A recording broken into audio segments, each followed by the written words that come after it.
Welcome to the May meeting of the Citizen Involvement Council. We will now have the call to order. Or, excuse me, the call of attendance. Tony, Barkley Hills. Michael Berman. Here. Paul Edgar. Here. Amber Holbeck. Here. Amy. Here. Kathy Hogan. Here. Tom O'Brien. Here.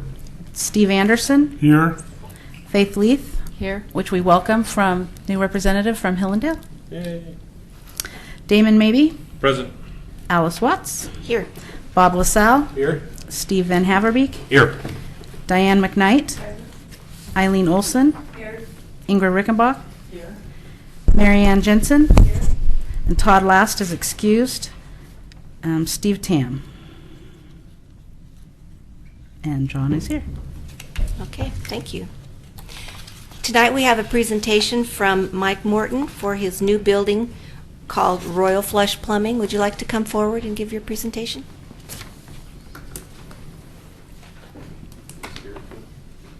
That's fine. Do you want me to do props? Yeah, you might need help.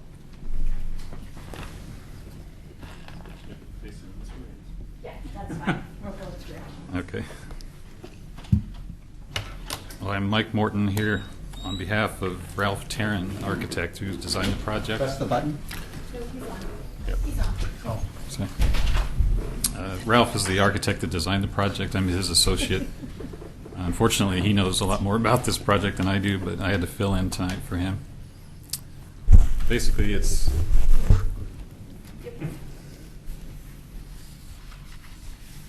They keep her busy, don't they? the site located on Abernathy Road, just west of Washington Street, here in the corner. It currently houses Royal Flush Plumbing Company in a single-family house that's to be demolished, and then we're proposing this new structure. It's about a 50 by 100 Could you foot. give him the other mic so that when he's facing the other direction, we can actually hear him? And maybe I can pull up a map here too. There you go. Want to try that? Okay.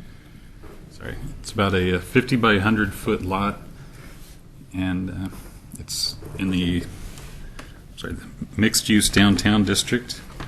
We're proposing a two-story structure with first-level parking garage. It's located in a 100-year floodplain, and parking is the only structure allowed in that zone. And then 1 foot above the floodplain level is what we're allowed to build for any other structure besides a parking garage. So we're proposing. Actually, here we go. Next one. Get his exercise. Vanna. Vanna Lewis. So first level, there's basically a parking garage entrance, 8 parking stalls, a lobby that's stair access to the upper level, which is actually mixed use. About a 650 square foot space for the plumbing shop, another 750 square feet for lease space for another commercial space, and then a residence actually behind that. That's the mixed use portion. About a 1,300 square foot residence for the owner of the shop. And I had a question on the location with regard to where the... go to the mic. Question, where's the police station in relationship to the... The sheriff's parking lot. Or, yeah, the sheriff's parking lot. Yeah. I honestly don't know for It's sure. to the right. It'd be way off. To the right. This one? Right. Okay. I'm not positive, actually. Because this is the corner where... Or the, That's Yeah. Actually, let's see. It says I'm kind of winging it here tonight. That's okay. I thought it had what was the neighboring properties.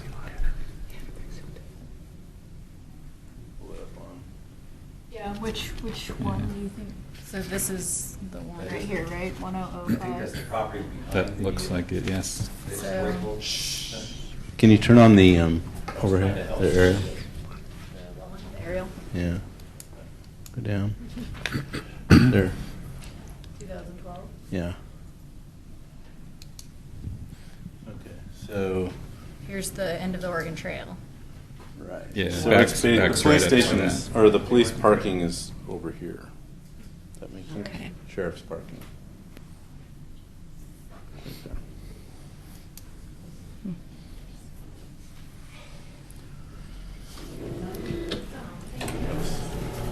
Okay, now this one here. So what we're proposing is a concrete block structure for 3 sides, the rear and the 2 long sides of the building. And then the upper level here, or the upper corner, you see the front elevation which faces the street, made up of a mixture of stone veneer, cement panels, corrugated metal siding,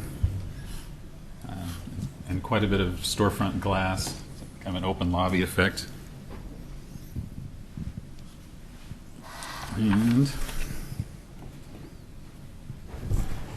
I think that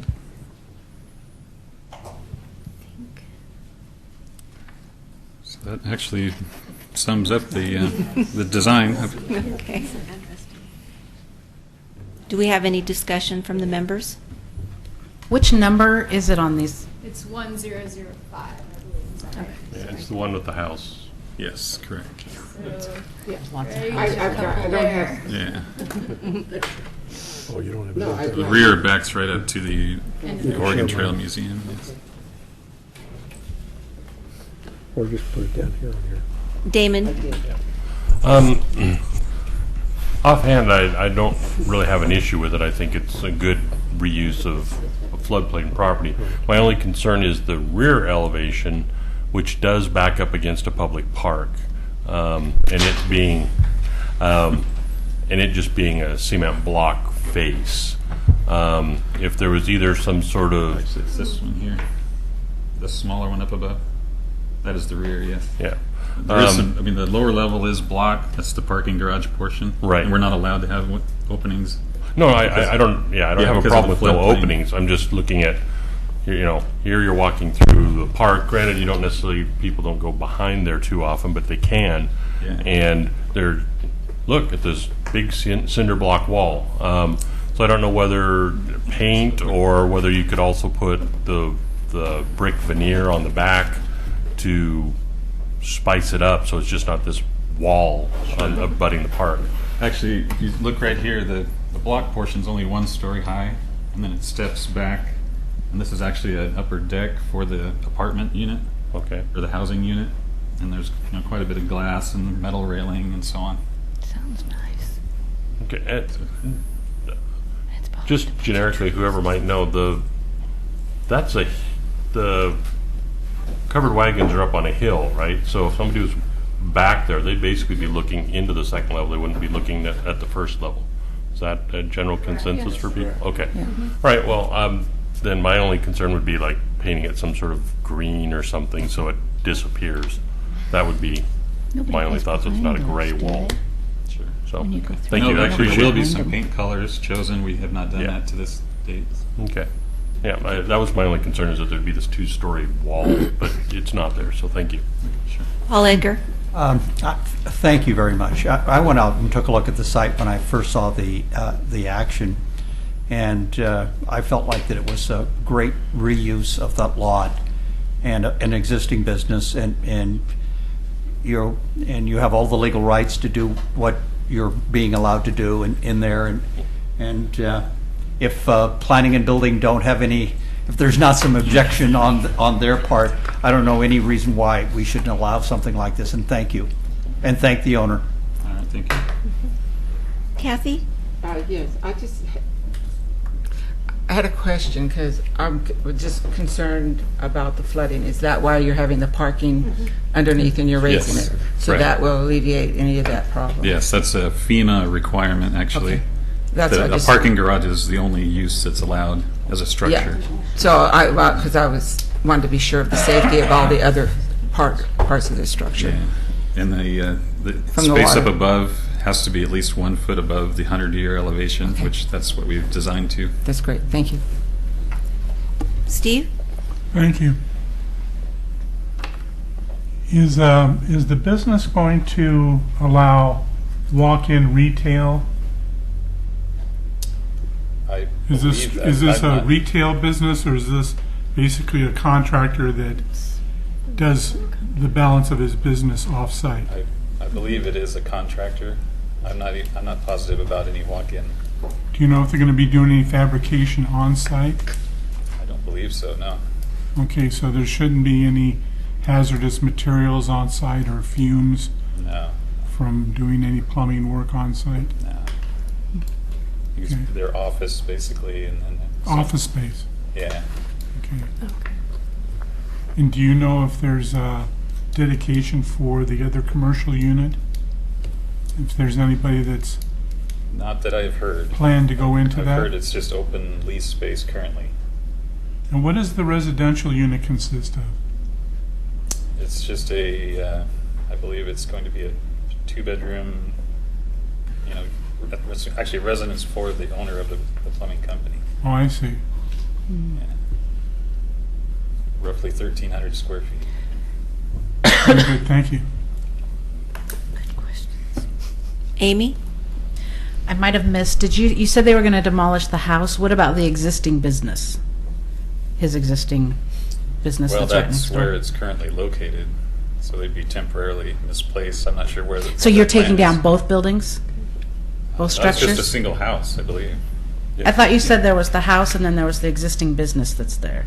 No, it operates out of It the house. operates out of the house. Oh, The I fir- thought we were first- talking about 2 lots. No, the first No, floor no. is the business, second floor is residence, and he's going to demolish the 2-story building. I'm sorry, I thought we were combining 2 Oh, no. lots. Okay. Michael? This may not be a question for you actually, but when you went to the city and planning, was there any historical? Were there specifications? Because it looks like a great building, but it looks kind of modernistic, fashion forward, and I like the looks of it. But is there?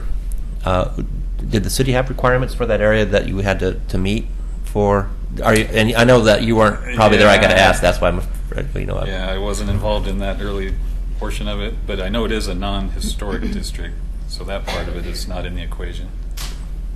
Just a mixed-use district is all, Sure. and I'm not positive on their requirements or how we arrived, where we did. Right on. Thank you. Amber? Thank you. First of all, thank you for sharing this with us. I certainly appreciate that. And my first question is, do you know what the timeline is for the process of the demolition? Should everything move forward as planned? Well, we're just in the early design stages, so I know the demo should not happen for quite a while because we're still going to go through the construction drawing portion. That's where I come in usually. And then, submit for permits, and that's always a long process. So it could be 9 months to a year before Okay. we're ready to build. Okay, good. And then one of the other pieces, as we look at the map up here, is the 50 by 100 lot. Let's see, how do I word this? As you see the original building right there, will it just simply replace that same footprint, or does it extend deeper? It's going to be deeper, actually. Okay. Okay. You see this other board? It's a little hard to see where the property lines are, but there's only maybe, looks like 10 feet roughly to the back corner from the back face of the building, so it'll be quite a bit deeper than that. So is it pretty close to the tree line then? It's getting there, yeah, probably 15 feet from that, I would say, roughly. Okay. I would just, I guess I would second what Damon was mentioning, is especially for the business owner, having it be his private home Sure. may feel a little public from time to time. So that would be a good warning. But thank you. John Lewis? I'm not familiar with this project yet, so I'm not really even sure I missed what part of the approval process you're in. Where are you? Is this the initial? Well, we've been through the planning portion, and actually this meeting tonight was one of the requirements just to get beyond the planning Neighborhood stage. Association meeting. Yeah. Okay. And then we can proceed now with construction drawings and submitting for building permits. Since there's no land partition on this one, my sense is there's a lot less the planning commission can ask you to do, but But a couple things. One, and again, you may not be able to answer this, but you're in a floodplain, so I'm curious if the building department gave you enough information about that and informed you about that, because that's because you're in a floodplain. The city has a discounted insurance program, but part of the requirements of that are that that we inform you of all the concerns related to floodplain. So that would be, I'd be curious, just because it'd be a good way to find out how that's really working. Yeah. And then I know there was a study done, actually. Okay. With the civil engineer that's been hired on the project went through a study of the site, and there was results, and actually determined that, I don't remember now what the terminology was, that it was not a, I apologize here.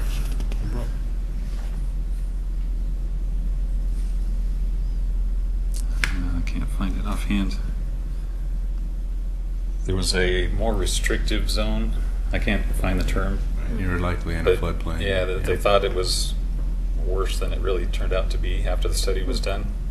So now we're dealing with only the 100-year flood. I think it was a natural resources overlay. district. Yes, exactly. The overlay of the natural resource. Okay. So that is now not in play. Okay. And then the other thing is just, it's on Abernathy Road, which is an arterial.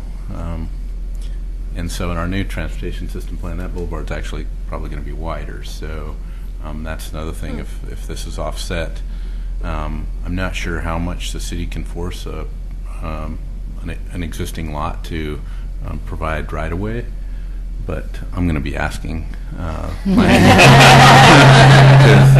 Abernathy Road's supposed to be something bigger and better someday in the future. So I did read that also in here, that was looked at, and because there was not a specific plan for the road yet, that they were not going to dictate any specific requirements other than sidewalk frontage, I guess, at this time. Okay. And then parking, where do you, it looked like you pretty much covered the whole thing. Yeah. Is it underneath? It's the first floor parking garage. Okay. Actually, it was 6 stalls minimum, 7 maximum. So we have 7 stalls inside the garage. No surface parking.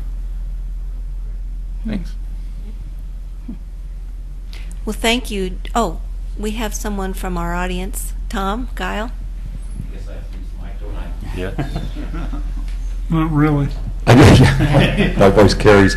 My only question, because I drive that so often, almost daily, I drove that on the way here, is how tall is the building in relation to those trees? I know they're trying to retool and really make the into the Oregon Interpretive Center more popular, and I'm wondering, everybody as they walk through there or around there, they're going to be looking at this big structure there. Is it taller than the trees that are currently there, or is it going to interfere with the trees if it goes to within 10 feet of the property line? Just was wondering about that. Yeah, actually, as you can see in this lower diagram, the trees would be right in this zone, and I'm not sure how tall they are specifically, but we start out with it's roughly 20 feet high, I would say, here in the back, and then this is the deck area that steps back another good 20 feet, and then it's kind of stair steps up as you go towards the front of the property. What's the total height? It's 25 is the highest block portion, and then we have just a little penthouse above the lobby that sticks up another 8 feet.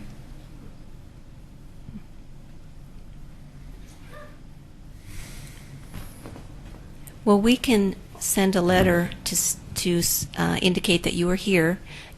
Does the membership have any objections to this plan? Paul? I don't have any objections. In fact, I think we should maybe have a vote on it, saying that what was presented to us is we've come to an agreement on it. Okay, do you want to make a I move motion we then that have we move to we have accept? accept the plan as presented. Do we have a second? Second. Thank you, Steve. Is there any further discussion before we take a vote? Okay, I will do roll call here. So I noticed that Tony walked in now, so I'm going to call him first. Sorry.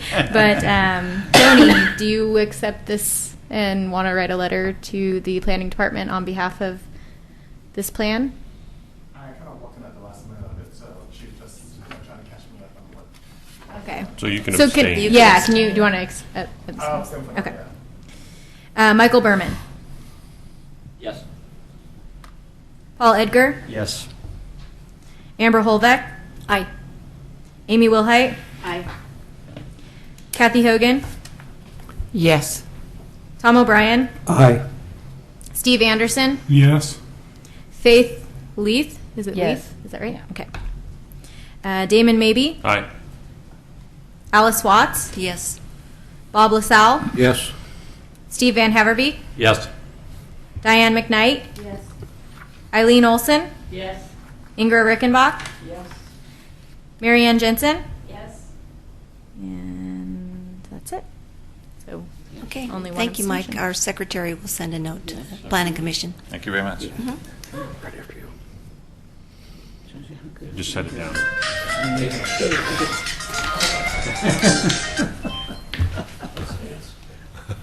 Entertainment. I apologize. Thank you very much for those drawings. They were Thank very you. illuminating. So well done. While we have this this break, while Mike picks up, are you going to stay? Are you gonna Oh. Well, I just wanted to acknowledge the people in the audience. If you would like to tell us who you are, that would be wonderful. Margie Hughes. I'm with Two Rivers. Joyce Gifford, Hillendale Neighborhood. Ed McCaleb from the Coil Noble Association. Robert Malco from Caulfield Neighborhood Association. And Tom Guile, resident, Planning Commission. Our Caulfield friends, have you been designated as delegates, or are you just here as guests tonight? Okay, wonderful to have you. Thank you. Next on the agenda is Ask Public Works. All right, so thank you. I've got quite a few items on my sub-agenda, which you don't have in front of you. There Oh, are dear. things that I came up with. So I wanted to mention this week we received word from American Public Works Association National that the Jug Handle project was a project that the consultant team submitted for a national award for the $5 million to $25 million category in transportation, which is a pretty tough category because, as you can imagine, there's a lot of projects across the nation that fall into that category, and we won. So we will be given an award for Project of the Year for that Jug Handle project. They actually call it something different, but we like Jug Handle better. At the APW National Conference in Chicago. So Alita had already had a family trip planned, so she's going to sneak in a short little detour into Chicago to get that award for the city. So that's good news. It's exciting. When is that? It's August, I believe. August or September.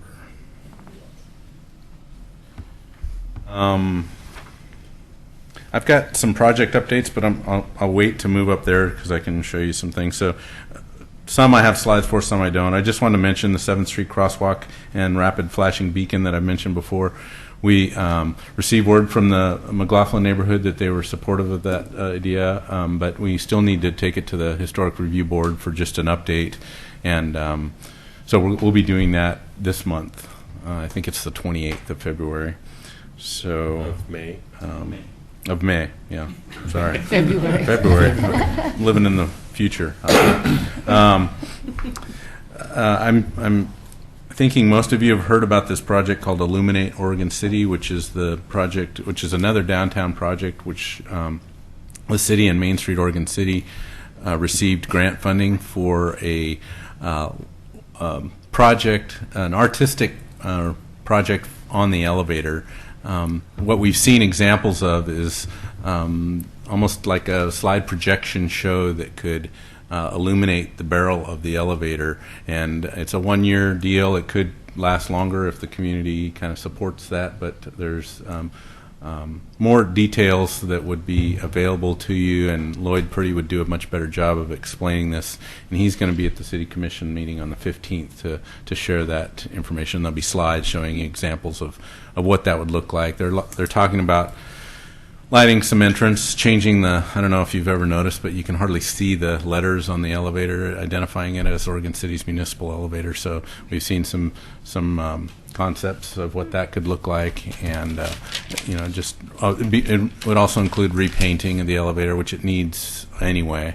So there's really some professionals that are sharing their ideas on that and putting together some concepts for us, and again, you'll see that on the 15th. So I don't have those to show.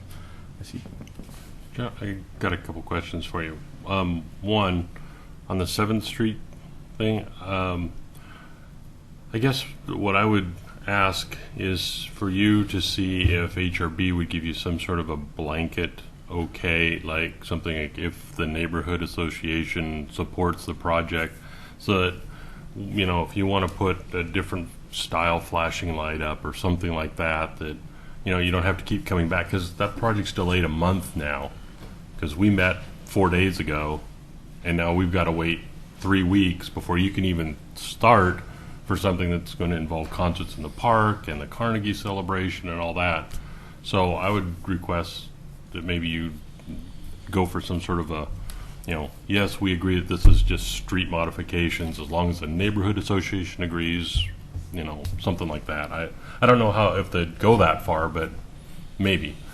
And then and then another thing on relationship to the elevator, while I was teaching, one of the students showed me there is a listing of the world's weirdest elevators, and Oregon City made 4. Our elevator's 4th out of 10. The only other one in North America is the one in the Arch in St. Louis, and that's 8th. So we win. Very good. again. Yeah, it's definitely a unique structure, and this group that's actually looking at painting. There's an artist who's going to look at developing a projection light show that would be good, would vary and have different graphics that would come up. But we've also hired through another grant that Metro offered an architect who is really looking at the period that the elevator was built, and not wanting to change that. So does that mean turquoise? We don't exactly have a color just yet. Good. But, no, not turquoise. Not turquoise. Turquoise was not what we. Avocado is the preferred color.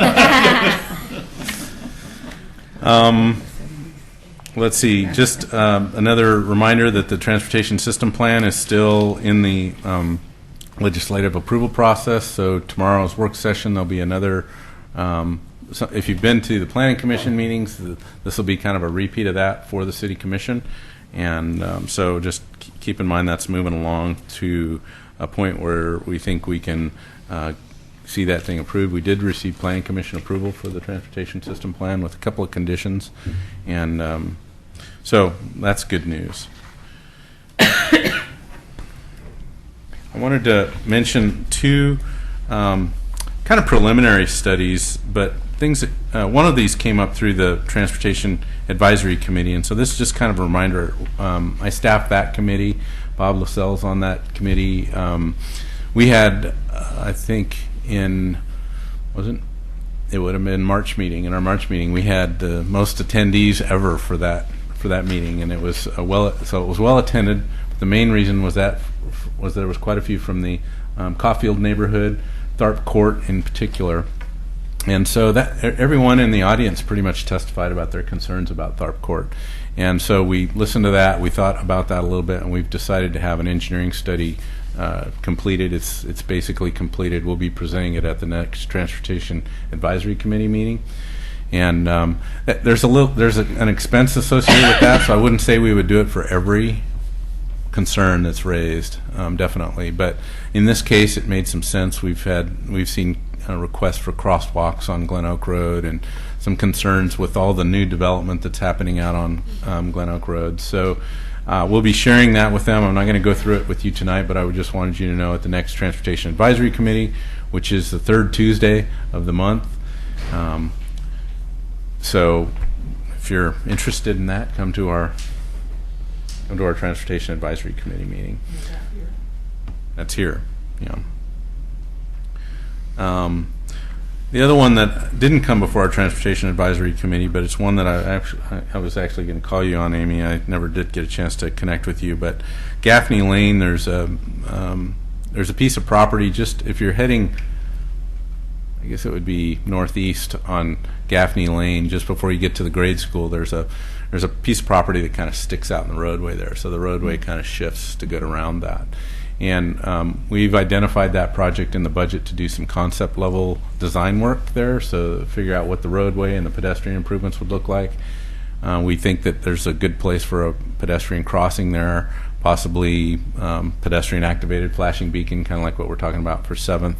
So we've already hired Wallace to do some design concepts for us. The next step is to meet with the school and meet with the property owners, and we'd like to get some buy-in from the neighborhood on the concepts. And then I think the next step is really working with the school district and maybe the neighborhood together with the city to seek. There's what I understand is the Safe Routes to School funding is coming back, and that hadn't, we'd kind of reached the end of their cycle, and they weren't kind of allocating those funds anymore. But I hear in like 2014, 15, they're going to be back on track with some more funding. And so this would be one of those projects where get a little planning done, start a little communication with the neighborhood, and make sure everybody's on the same page with regard to the kind of improvements, and then move forward with a plan to build those improvements or get those improvements funded, I guess would be the first step, and then move forward with that. So small project, but I think a pretty important project for that area. So again, we'll be talking about that at the Transportation Advisory Committee meeting on the third Tuesday of the month of May. Any questions about that? Those items before I move on? Effective June 1st, we've been monitoring the counter usage in our department, so the front counter usage. And on Fridays, over the last 13, we've had like 5 Fridays where there's been one customer. So we worked with the City Commission. They gave authorization. So effective June 1st, we'll be closing the counter on Fridays. So our regular hours will be 9 to 4, Monday through Thursday. And that'll help those staff that cover that stay on track with work that they need to get done during the other hours. So just it's been posted. I think we're actually doing a press release. It's on our website, but I wanted to mention that to you. Oregon Passenger Rail, which is a planning effort that would enhance passenger rail service between Eugene and Portland. It's not Amtrak service. It's a what they're calling a high speed, although it's kind of feeling more like a medium speed. But there's a statewide effort that's underway right now, and if you go to www.oregonpassengerrail.org, so it's really pretty easy to remember. Just remember, you can Google Oregon Passenger Rail and it'll come up. But they've got several alignments that they're showing, 2 of which come through Oregon City, and one of them's on the existing freight rail, Union Pacific Freight Rail, and the other one comes down 205 and crosses the river and essentially parallels the Union Pacific rail track, kind of near the Amtrak station in that area. And tomorrow there's a meeting. You may have heard about it because inadvertently, it's a public meeting. It's open to the public, but there's a community advisory group from several cities that they're calling the Southeast Portland Metro Area Group, and they're meeting at the Pioneer Center tomorrow night from 6 to 8 p.m. And so they're trying to the people that had been suggested by each of the cities for this advisory group meeting will be there. They really want to get information from people that know the community well, and could maybe point out some, like they were looking for natural resource concerns and things. They're really high level planning at this point, so they're really trying to figure out if there's any fatal flaws in any of the alignments they're looking at, or if there's one particular alignment that looks more favorable than the other. So again, it's open. I understand because we might have done a little better job advertising it than others, that they're going to go ahead and modify that meeting to kind of take make sure they provide enough time to provide public comment. So that's also a city commission work session tomorrow, so I know some of you would probably prefer to go to that, but anyway, maybe John, not. I don't know. John, I will be going to that. And You'll so, be going to yeah, that, so okay. there will be representation. I was going to bring that up during roundtable to invite anyone else, but thank you for doing that for me. Now I won't need to. Okay. Okay. Just a reminder, PGE is changing out a lot of the high-pressure sodium lights with LED lights, and so you may have them in your neighborhood, maybe not, but I notice more and more of them, so that's just another reminder. There's information, fact sheet on our website, so and PGE's also got information like that available. So a couple things with regard to water. May 5th through 11th is National Drinking Water Week, so enjoy Oregon City's clean drinking water. I missed it. You missed it? You got the Brewers Fest week down, but you can't do the drinking water. It's the water and a lot more. So anyway, that's published in the I basically pulled some of this information down off the Trail News.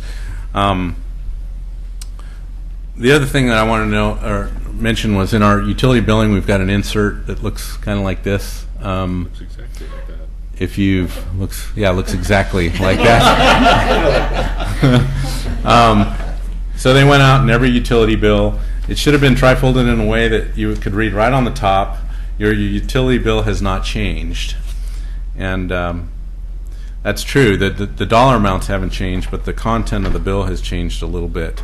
In the past, you've always gotten a water bill and a sewer bill, and now you'll get those same amounts of bills, but you'll get a little more breakout. So now you'll know there's a water treatment component, which is South Fork Water, and then there's a sewer wastewater treatment, which is Wes and the Tri-City group. So take a look at those. A lot of people don't pay attention to the bill.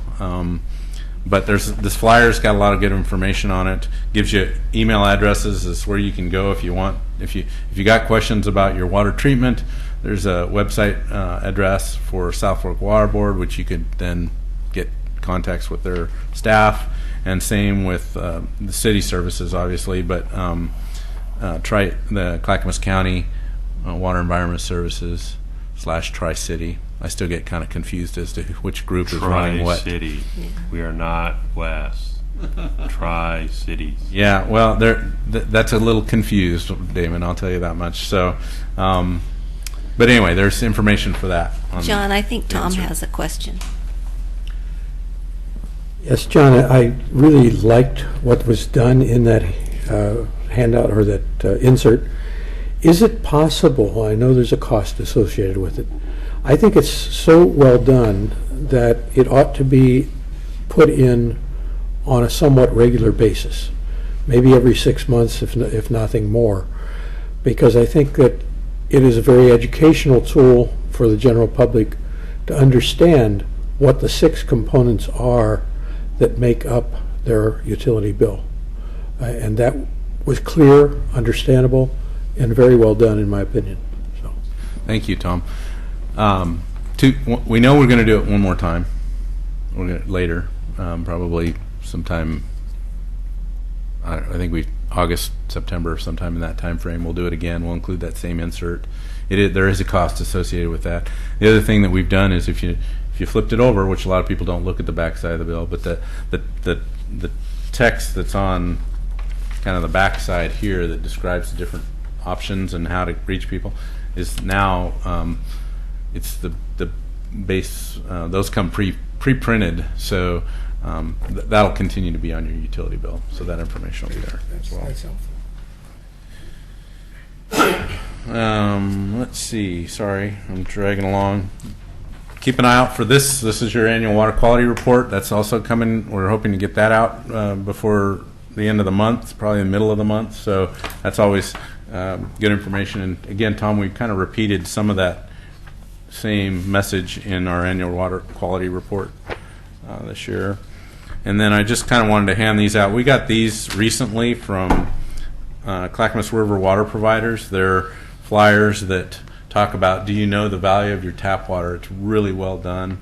I thought I'd pass it along for you to review as well. So you're getting a fair amount of water information. The only other thing I would say, and I'm not advocating, but I know that this ballot measure for citizens of Oregon City Water, we're actually take some of those for them to hand out as well. That effort's underway. May 11th and 18th, I know there's going to be some door knocking going on there, so if you're interested in that, I'm not sure.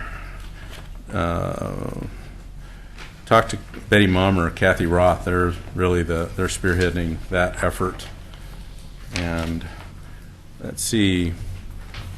Tomorrow's work session, if you're not at the rail Portland or Oregon passenger rail meeting, then just know that tomorrow's work session will be presenting on Oregon City's municipal stormwater permit. That'll be done through Public Works, and then, as I mentioned before, the transportation system plan will be on that. There's actually 6 agenda items, so I have a feeling it's going to be a long meeting, but should be a good meeting.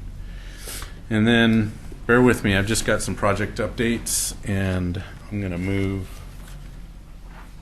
Well, let's do it this way. So, on the wall over here is the McLaughlin Boulevard Phase 2 project board. We had an open house last week, and it was relatively well attended for a beautiful sunny evening. It's hard to get people here, but if you're interested in that project, it's moving forward. I think we're at 50 or 60% design phase right now, and there's some design concepts that show up on that board, and you're welcome to look at that after the fact. But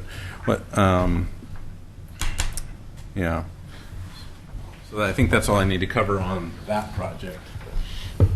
John, while you're moving around on this little handout, since your Public Works is mentioned on the back, you might want to move the caption on the river water. It's right underneath the rusty pipe and says, "The source of all of our drinking water." So if you just slide it over about 3 inches, it would be a much better caption.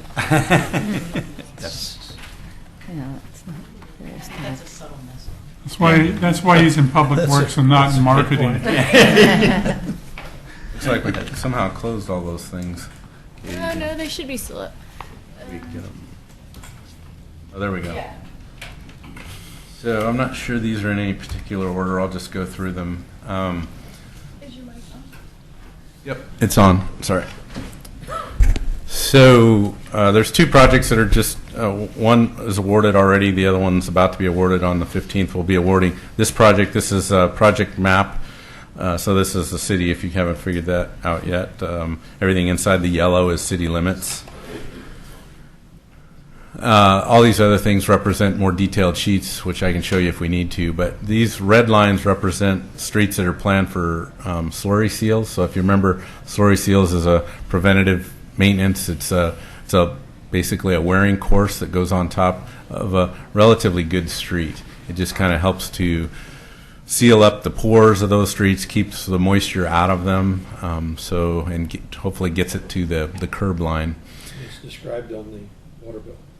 Yes, and it's now described on the water bill. So I don't remember all the names of the streets, but I can probably zoom in a little bit.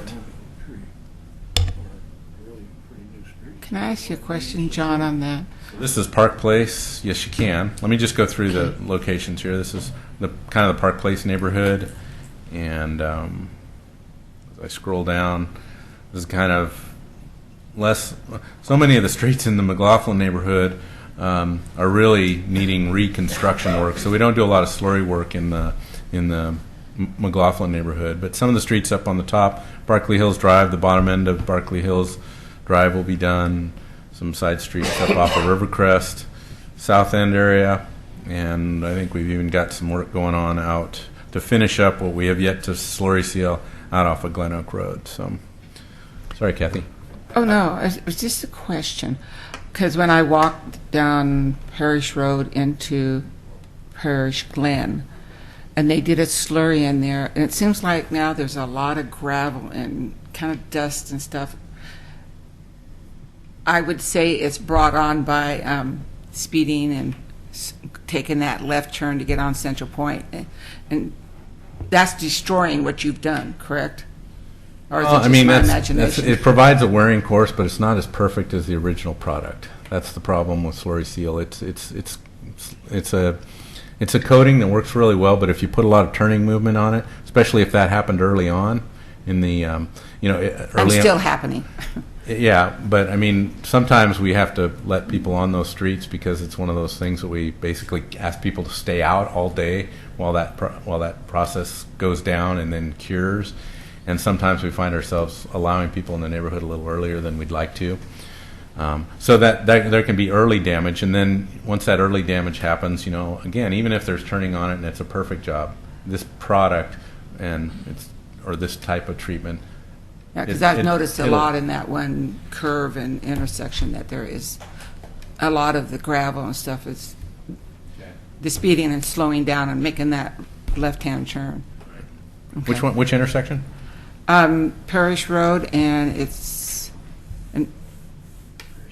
Parish Glen, and it's when you go down the road, it's the first intersection there. You can either go straight or take a right. Okay. And it just seems like when I go for my walk and have to cross that street, your shoes can feel it. You can hear it. I saw a car go, and you can see the little gravel and bits of stuff flying everywhere. We'll look at it. Okay. John, the city does a very good job with the street sweeping program, but in this instance, with that additional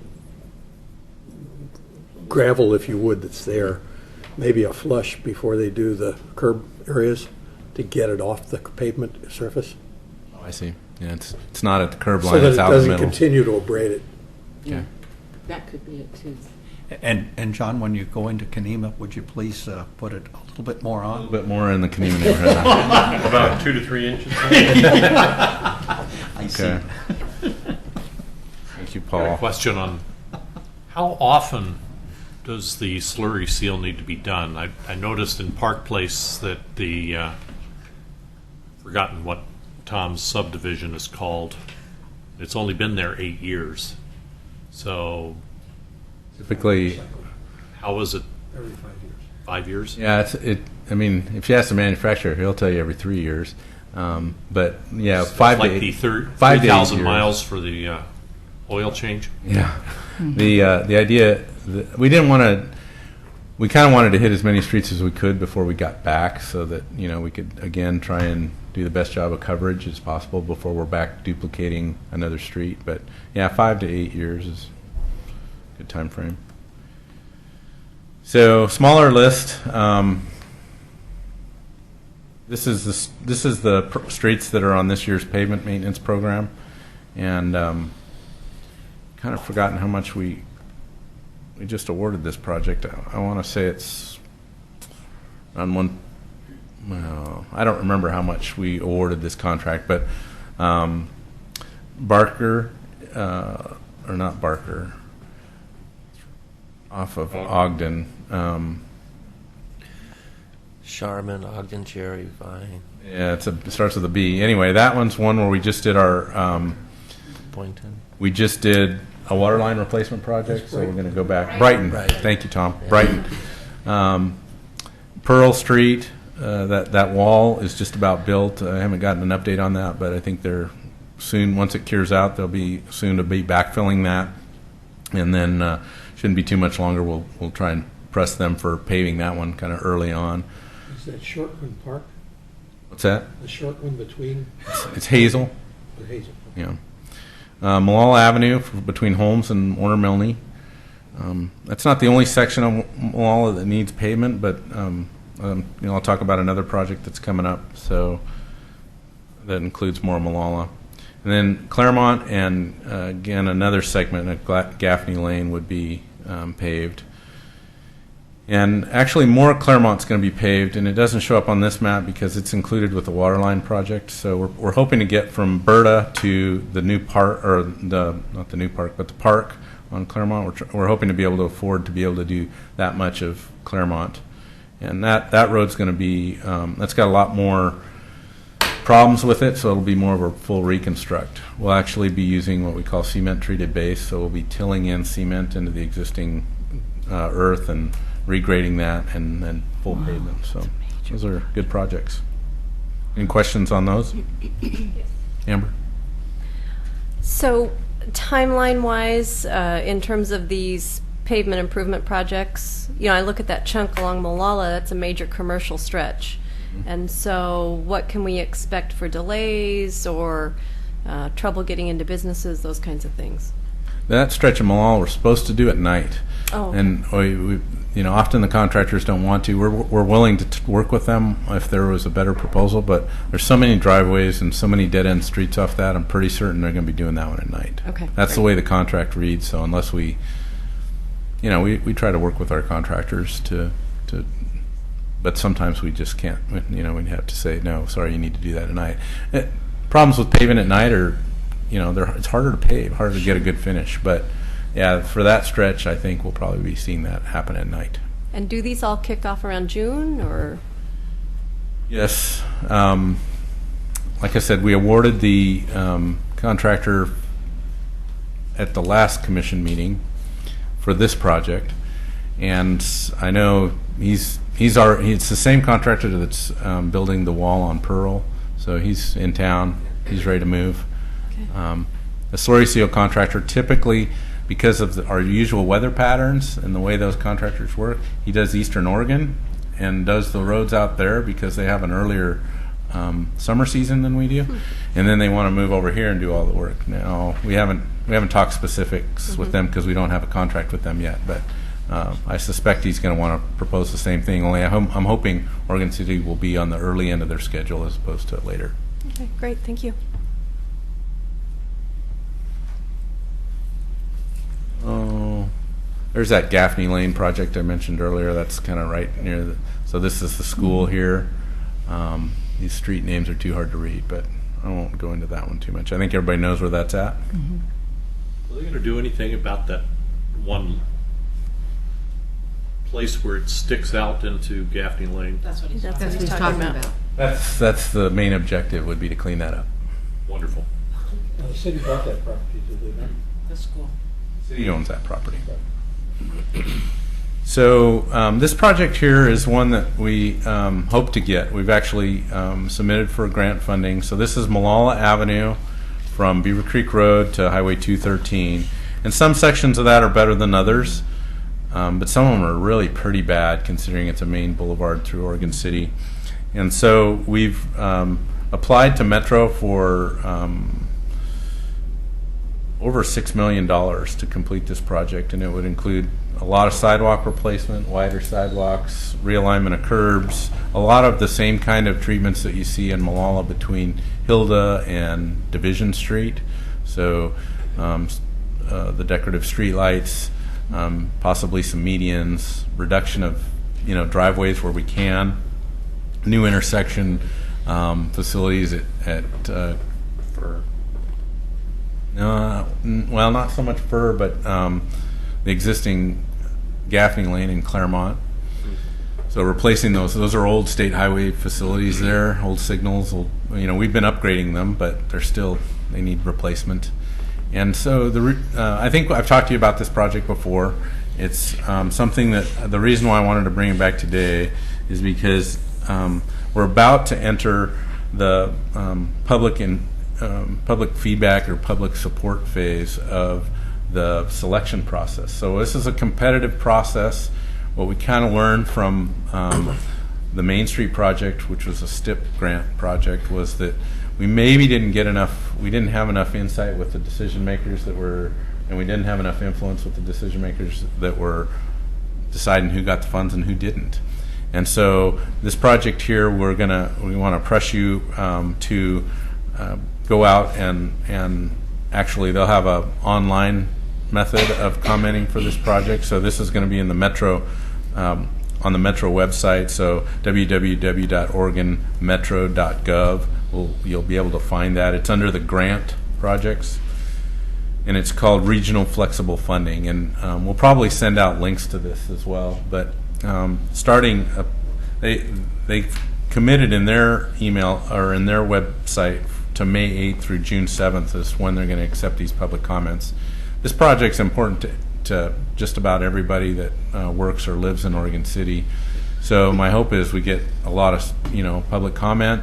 If you know Metro counselors, or if you're at meetings where you see Metro counselors, I think they have an influence there. That's kind of the advice I've been getting from others who've been maybe a little more successful with getting grant funds, to reach out to those Metro counselors. When you're talking about Metro funding. So, again, any questions? Are we working closely with our county counterparts at the higher levels of the county, since it's immediately adjacent to red soil? Well, yes and no. The county's got competing projects, so how well we're working together on that, I'm not exactly sure. But I think the county commissioners are a good. I mean, I think it's good. It's in the county, even though they kind of see cities as satellites, and not people that they represent. They forget that they represent citizens and cities as well. Potholes are day to day for them. Yeah, but they do. They have several. They have, I think, 3 other projects that are competing with this one.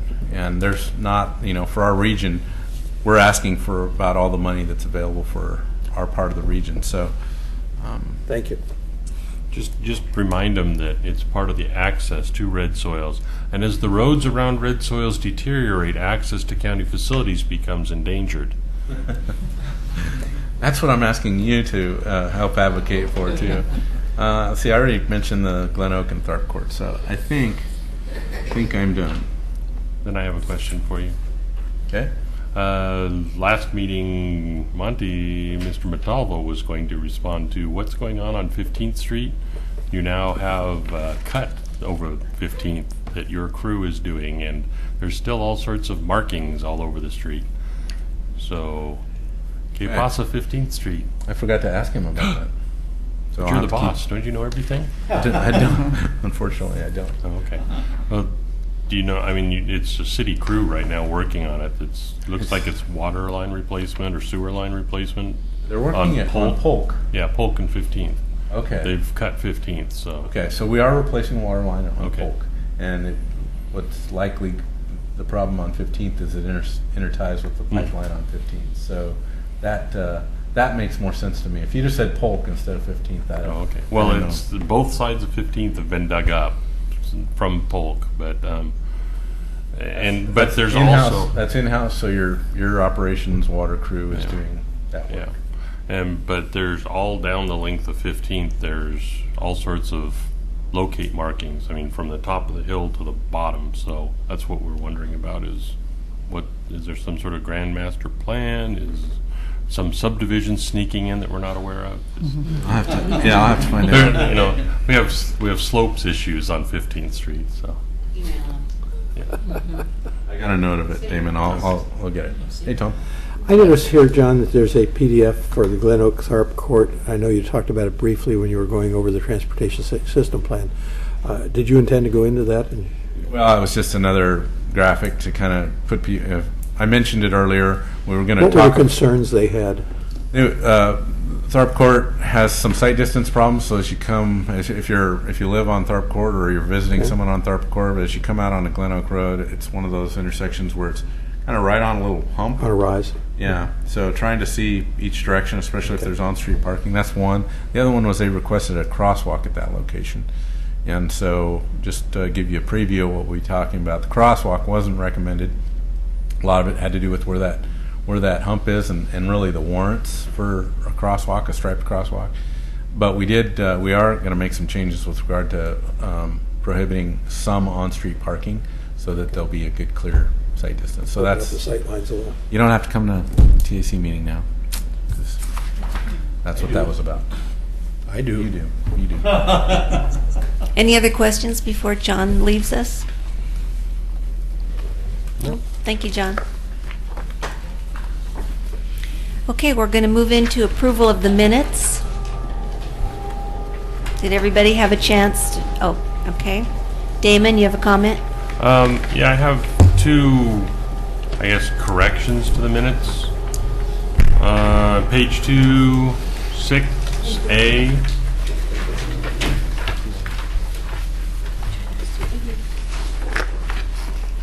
And the section says nominations were closed.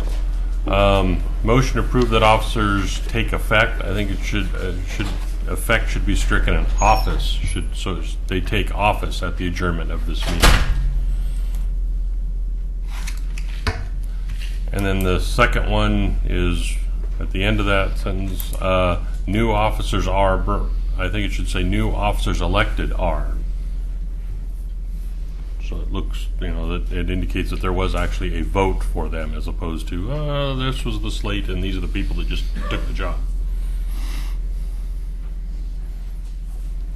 Other than that, I have no further corrections.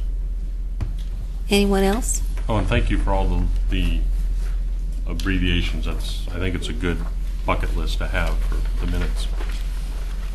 I would entertain a motion to approve these minutes as corrected. A motion the minutes be accepted with the corrections. Thank you, Bob. A second, please. Thanks, Steve. I'll second. Okay. All right, seeing that it doesn't appear anyone has any comments, we'll just go ahead and take a vote. Tony? Yes. Michael Berman? Yes. Paul Edgar? Yes. Amber Holbeck? Aye. Amy Wilhite? Aye. Kathy Hogan? Aye. Tom O'Brien? Aye. Steve Anderson? Yes. Faith Leave? Yes. Damon Mabey? Aye. Alice Watts? Yes. Bob LaSalle? Yes. Steve Van Haverbeek? Yes. Diane McKnight? Yes. Eileen Olson? Yes. Ingrid Rickenbach? Yes. Marianne Jensen? Yes.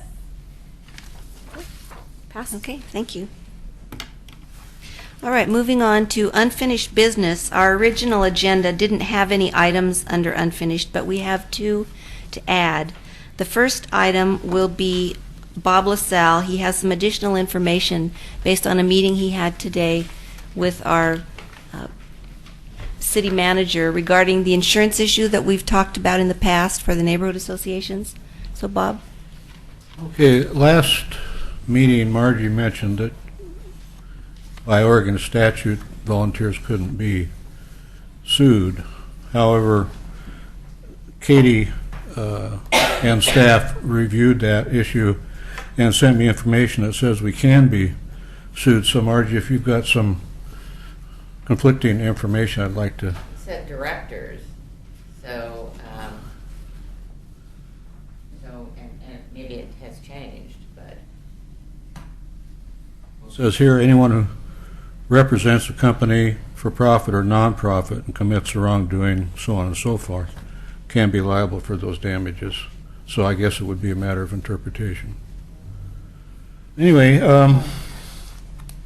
I did find out from your direction that liability insurance would be $547 a year. Now that's for the Park Place Neighborhood Association because, as I said before, each neighborhood would have to arrange for their own insurance, and it might vary, but I can't imagine it would vary by too many dollars. And as I reported before, the directors and officers is $750 a year with a $1,000 deductible. During my meeting today with David Frazier and Nancy Ide, they indicated that the attorneys have advised staff that if the city commission approves funding to pay for our insurance, that would be the same as making us an instrumentality of the city. I was quite frank with them and told them my opinion of the legalese that was put into all these statements, which I won't go into today.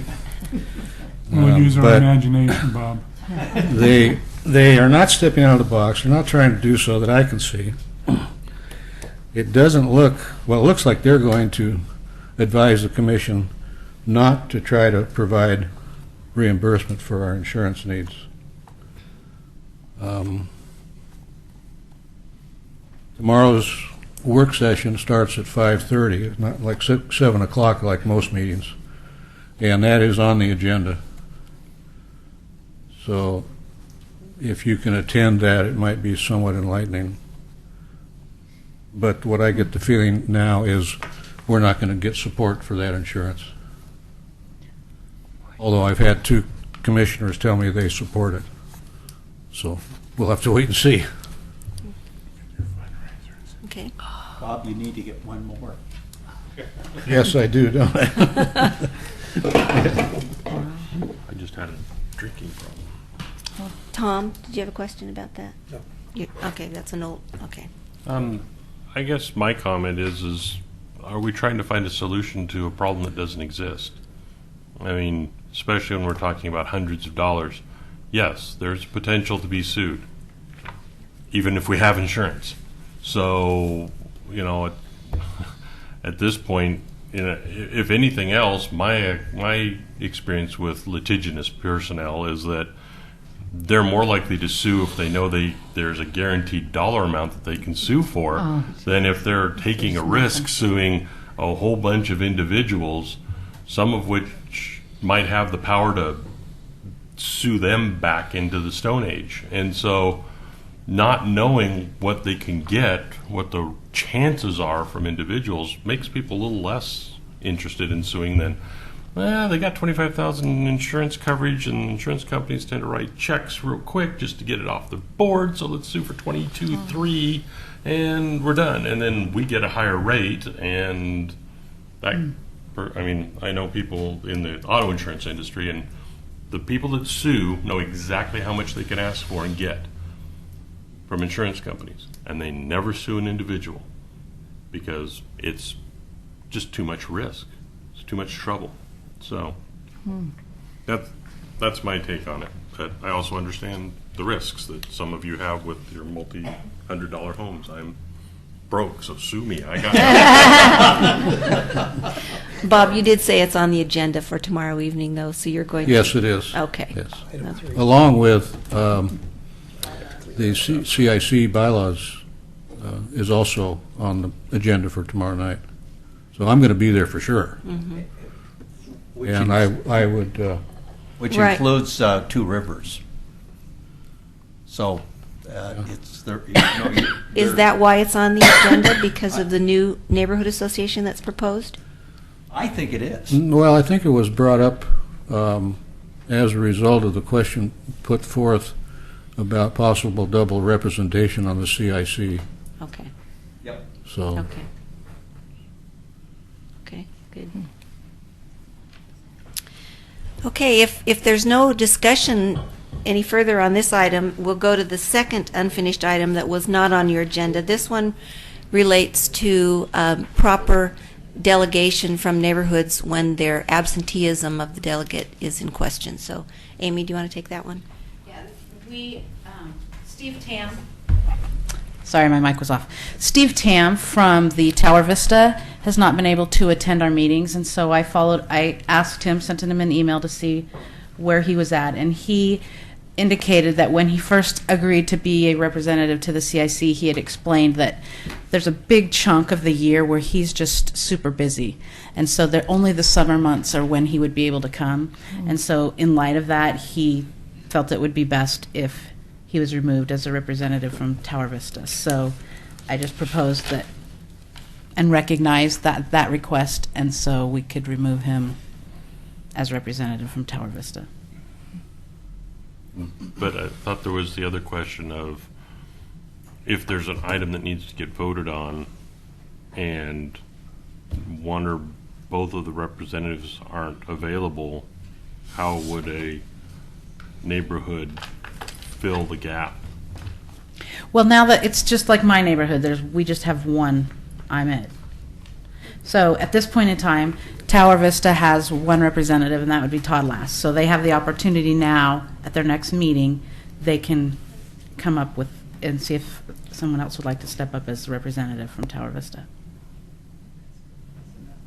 Okay, I just want to be on the record what our policy is, which is, because every neighborhood theoretically has 2 votes, but, Amy only gets to say aye once. And so it's up to the neighborhood to fill the gap or accept the lack of power. Right. Well, we discussed this at our last meeting, and although a vote was not taken, the consensus of the group was they wanted to allow the neighborhoods to have two if they could provide two. Right. And my understanding of the discussion was that if you could only send one, you were happy to do it and would just acknowledge that that's all the vote you were going to have. Yeah. But there was also another question that had come up about, I can't make it, but, and I'm just using this as a theoretical. Alice and I are the two people from MNA. I can't make it because I'm off on a honeymoon, and so they want person B to come and sit and vote because it's officer elections. In our bylaws, we clearly state and that's one of the things that we're talking about in the bylaw committee review. But according to our bylaws now, there's exceptions for leave of absences, long-term leave of absences. Right. If you're just not going to make a meeting, you're just not going to make a meeting. That's just the thing that it takes. But could the neighborhood association say, for the January 1st meeting, Damon maybe has been replaced by this person for the purposes of conducting business? Well, currently it says no proxy vote, and that Well, it wouldn't be a sounds to me proxy. like that sounds like a proxy to me. It would be a Yeah, I think What's it needed different to than they say Damon maybe is no longer a It representative? clarifies June when 1st? it clarifies that those you have your representatives, and if you want to send someone else to be the representative, it has to be an acknowledged leave of absence. One meeting does not a leave of absence make, and I think that Okay. in our bylaws it clarifies that a Okay, little bit. but then what's to prevent the neighborhood association from saying our new representatives are Alice Watts and Damon Maybe? There's none. And then the next meeting saying it's Alice Watts and X. And then the that's- next meeting saying it's Alice Watts and Damon Maybe again. But that gets kind No. of confusing. Yeah, That's well, right, that but that's if why I'm if the saying- neighborhood is wanting to do They want to do that. Okay. That's a lot of work, but Yeah. that would work. No, it's not really a lot of work. If for some neighborhoods that have 7 people in the entire neighborhood representation, because that's all that show up at a meeting, it's not that hard to make a quick phone call and punch the printer. So, Well, it has to be legitimate from the chair or I understand. just to indicate that this is our choice. It can't be just arbitrary. No, I understand. It has to be from the governing board, whether Yeah. but And some neighborhood associations don't meet every month, so I understand. that would be hard for them to even do what you're proposing. No, they just have the steering committee meet. That's why I'm asking, would the CIC accept a letter that said, for, the June 1st meeting, I'm just using a date, for the June 1st meeting, we are substituting this representative for this representative. No, that's a substitute. That's a proxy. Yeah, I don't think it is, but Well, I think it's it a is. reassignment of the voting ability. Because then if I come and sit down to the meeting, then, I can't vote. I guess if it comes up, we'll discuss it as the CIC. Well, it did come up. That's what I'm saying. In the last meeting, it came up that there was a No, substitute. actually, it didn't. I mean, it came up, but if you Right. read the letter that came from the Hillendale Association, it says that Joyce would be the alternate in the case of an extended leave of absence. I have the letter right here. Well, I'm just So saying the it question in wasn't- general came up. And Yeah, but it Okay. wasn't actually an extended leave of absence, so. Joyce, would you like to share a Amy, little? that letter was incorrect, and at our last meeting, we corrected the wording, and the new wording has been sent. Did you get that? I have okay, not it's, received that. It's in the copy of our minutes, and supposedly it was supposed to have been sent. So our meeting is tomorrow night, where we're going to approve these minutes. But that word "long-term" was deleted because it had never been mentioned at the meeting where I was appointed as the alternate for Hillendale.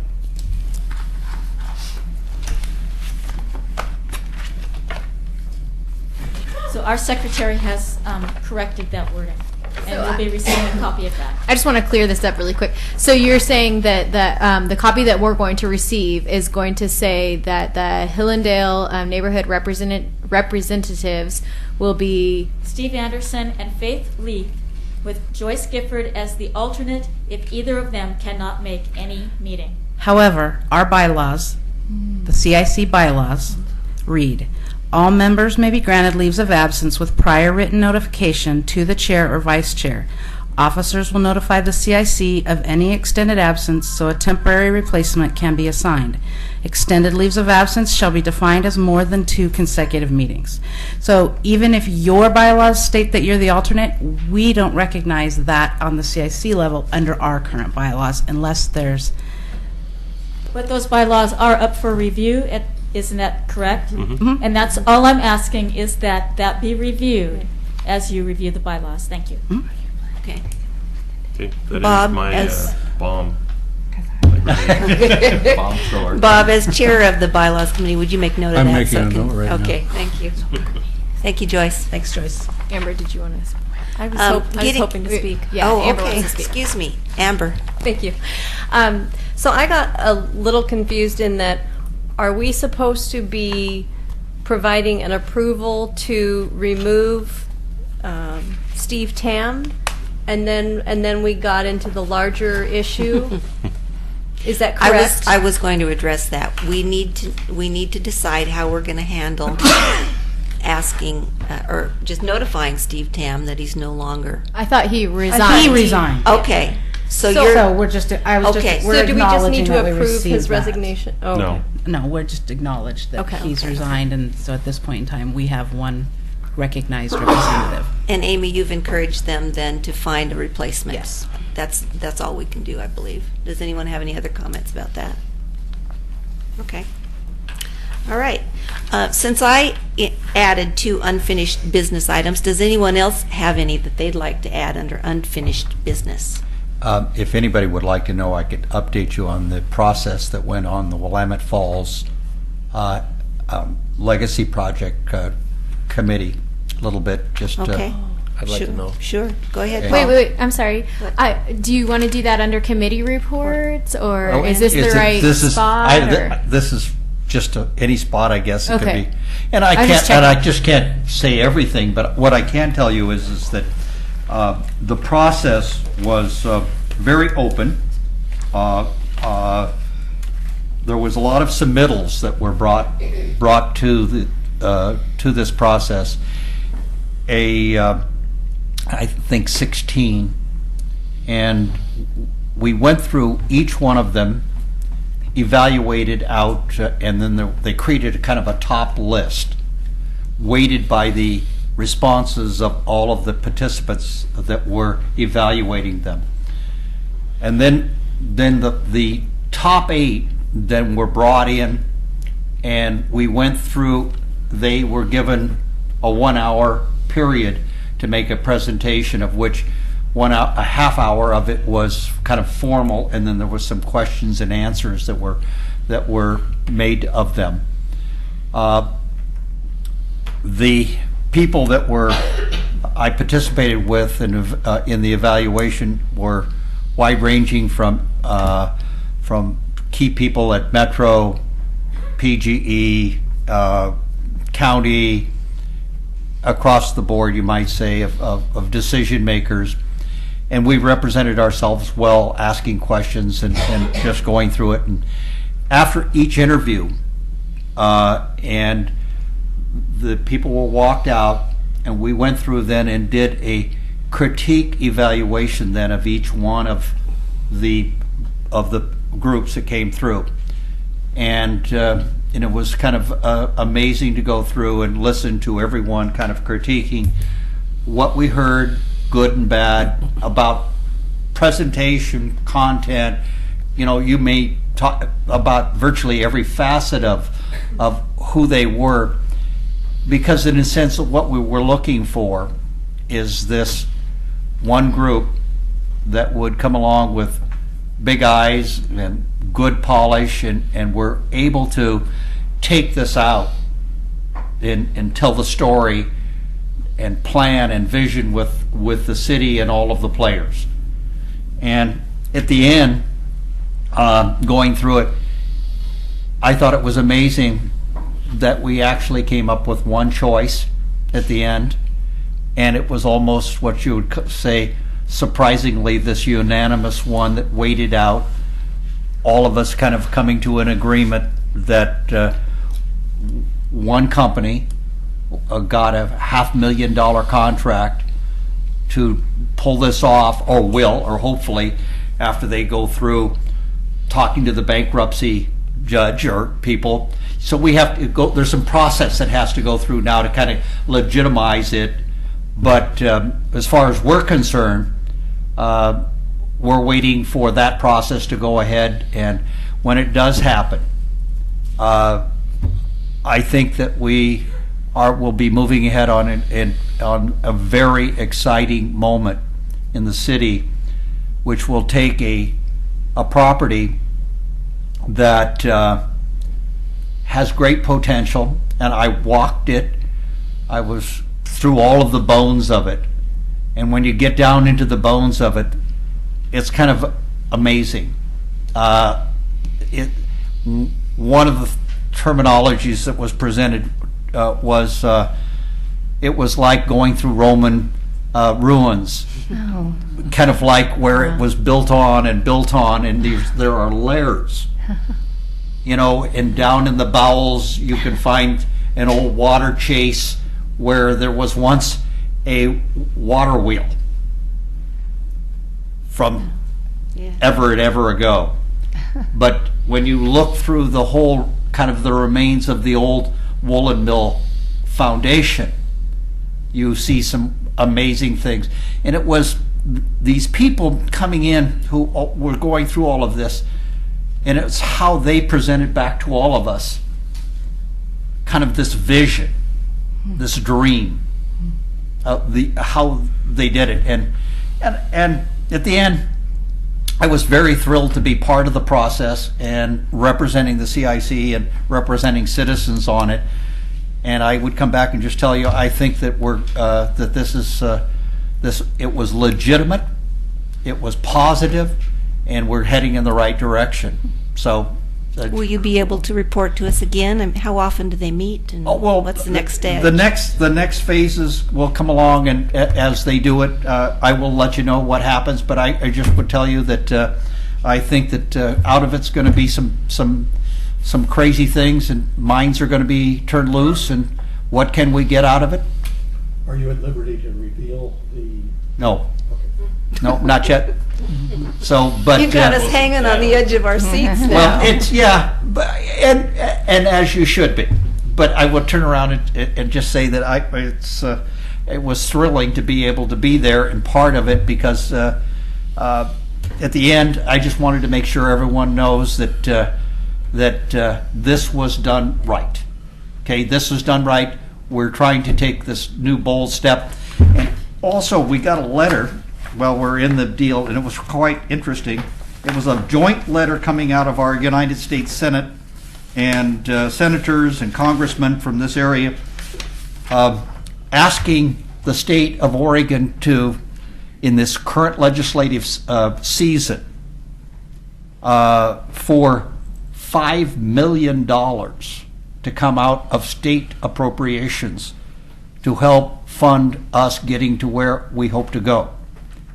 Okay, and where we hope to go is eventually having a plan coming through the Planning Commission that, in a sense, pulls away all of the obstacles, where we know what the zoning is going to be, we know what a lot of the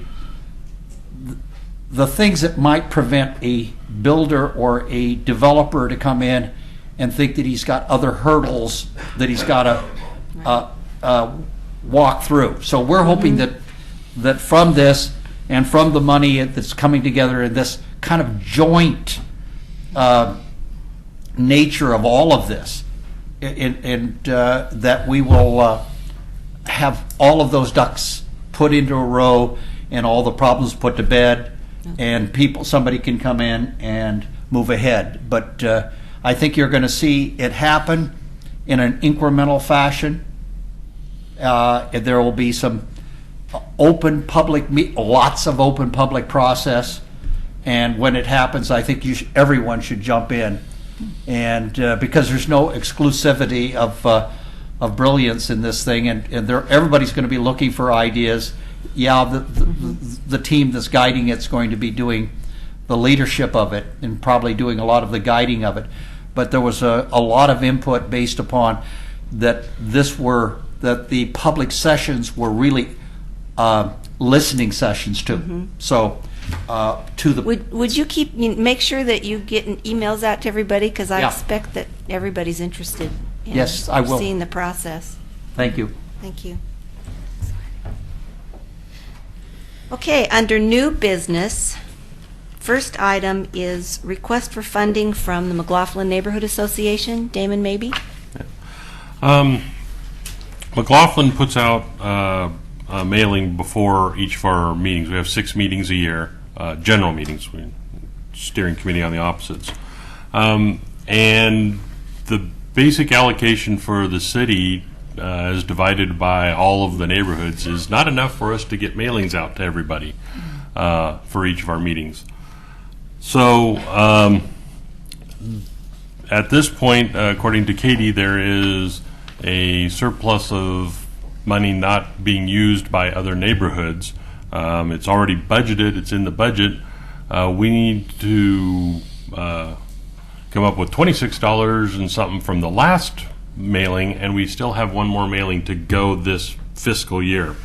So what we would like to ask the CIC is if they would approve a transfer or an allocation of $720 to McLaughlin from the unappropriated amounts to allow us to get our mailings out.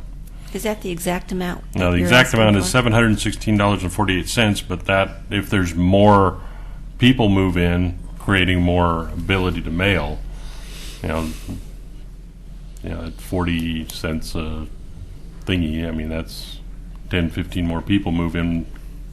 So I'm just rounding it to 720. If we don't use it, it goes back in the general allocation. We have a couple of questions. Tom is first. Yes. Hazel Grove Wrestling Farms has struggled with this over the last 3 years. And ultimately, at the beginning of this year, the steering committee made the decision that since we could not afford to send out sufficient mailings to our people, to notify them of the 5 meetings a year that we were holding, we cut back our agenda to 4 meetings a year. I just have a question of Katie. What is our surplus that we have available? Well, I don't know if you remember at the beginning of this fiscal year, I met with the 3 officers that were currently elected at the time, which are not obviously the 3 that we have here. And we discussed that in the past, we have never done this before. We have just allocated the money to the neighborhoods by the amount of households in that neighborhood. And if you ran out of that allocated amount, then that's the end of it. And if someone else had a surplus, we didn't allow any kind of sharing of that or anything. And it seemed to me when I came on board that was a little bit of a waste of some of that allocated funds, because there are certain neighborhoods, Kenema, for example, that doesn't do any mailings and has a surplus every year. So if there are others that are hurting and unable to fund all of their mailings, I thought, why are we sending this money back and hurting this neighborhood and telling them they can't do any more mailings because of this? And so at the beginning of this year, we talked about, I think I announced when I did the budget presentation that we were going to temporarily try something new this year to see how it worked, that at the end of the fiscal year, if we came towards the end and a neighborhood had ran out of their funds and there was a surplus still left in the actual budget line in the city commission's budget, then they could come to the CIC and see if the CIC would be willing to grant them that money. If I took all of the neighborhoods, if we have calculated the budget up to this point and I add all of the neighborhoods who still have a meeting before, well, basically even the ones that are right at the beginning of July that would have to send out a mailing before the end of this fiscal year, and we paid for all of those, we would still have about $900 left in our account, our line item, budget item. And so we would have enough to cover. And the request is for 720? $720. Yeah. $720. And that's plus the $200 if Gaffney Lane decided to do signs, because I also thought that she had Well, talked about using them for. If but there you've- might be other neighborhoods too that wanted to Yes, use them if for you've signs looked at our or minutes something from our else. last meeting, the sign discussion came up because we were aware that McLaughlin was using signs, and it seemed to be assisting and helping them. And I'm in the current process of investigating what it would cost to have some permanent signs. This would be a one-time expense, Right. rather And- than it looks like McLaughlin's situation is going to be a repetitive thing each year. To need additional funding to send out mailings for their. I point out that some of the neighborhoods are newer neighborhoods and are obviously getting greater development and growth in those neighborhoods. Granted, we get a per capita person allotment, but some of us are growing our neighborhoods more rapidly than others, and so our needs become a little bit greater sometimes. I would like to have consideration given, maybe we can work out something with Kanema if they're not using their funds. Maybe we can borrow some of their funds next year to get some signs or something. But I want everybody to be aware that there are other neighborhoods who also have needs. Right, and that's And why I we're don't talking. object to what Damon's asking for. I just think that No, and that's why we wanted to bring it up and have an open discussion about it. So I think Gaffney Lane's thinking about some signs. You guys are thinking about some signs. Are there any other needs out there before the end of this fiscal year? Yeah, we normally print our own stuff and just walk it around the neighborhood because we have a small walkable neighborhood, and we pick up all of our own costs usually. So maybe we should, including all of our paper printing and everything we've done, just because it's we didn't feel like it was we wanted to burden everybody for doing it, but it might be appropriate for us to get some bigger signs to put out when people come into the area so that we can start notifying them of upcoming meetings. Absolutely. As a better, another way. Yeah. What neighborhoods have signs now? So Rivercrest, McLaughlin, Park Place, Tower Vista does. We paid for our own. I Berkeley think Hill does. McLaughlin paid for their own Yeah, too, didn't we they? did. Yeah. Okay. I know that signs have been purchased with the allotted funds in the past. I don't know which neighborhoods those were that it was used for. Obviously, because McLaughlin ran out with just the mailings, they probably wouldn't be able to purchase signs with theirs too, because there's not any funds left. But like Gaffney Lane has still in their allotted budget money that they could purchase some signs, and we did do a quote on that, and I think they were about $89 a sign, so about $90 a sign. So roughly, we could still do Damon's, and we could still get, and actually that was with your signs already figured in, and that was with. I plan to use all of our money pretty close. Yeah.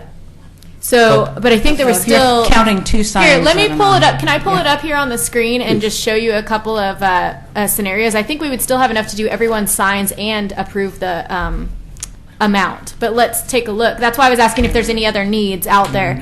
And I have 3 people that have questions, but if you'll hold your questions until Katie is done, then I'll call on you.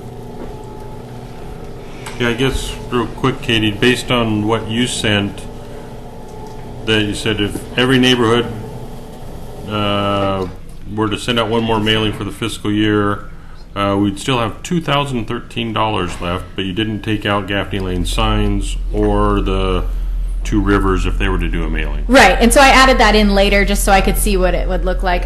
So let me just pull this up really quick so you all can see what I'm seeing.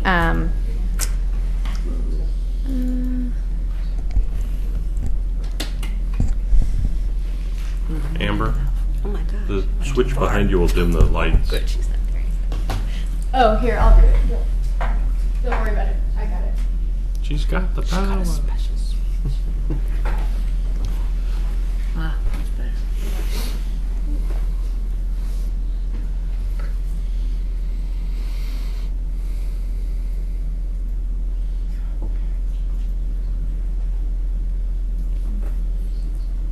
Okay. So let's take a look here. I put in McLaughlin's last mailing, so they are negative $29.72 right now. Everyone else is in the positive, and our balance is $6,060.89. We currently, let's see, if we had, I think it was, there is, gosh, I should have brought that down. Let's just say, I'm just going to throw it out there, and I'm going to say, I know that not every single neighborhood has another meeting before the end of this fiscal year, but I'm just going to use that as an example. That's June 30. But Yeah. we're having it, yeah, ours is July. But you pay for it. Okay, yeah, so South End, yeah, so I don't need to do South Ends, for example, so I'm not going to do South Ends, but I just moved Tower Vistas down to say that they have another, I just added another $403.17 into theirs just to say they have another meeting. I'm just going to do this for everyone really quick so that it looks like everyone has another additional meeting to see what our balance would be.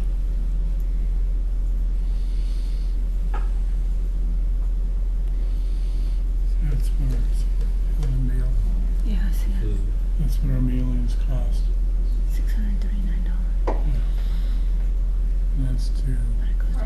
And then let's say that we approve, let's say that the city commission decides to approve the Two Rivers Neighborhood Association. Let's say we take it out of the, just throwing it out there, and it's going to be roughly, let's just say it's roughly 320, we'll say it's close to the Hillendale, even though it's not. We'll just say 326.50 just to be on the safe side. So negative That's 3, Hazel Grove.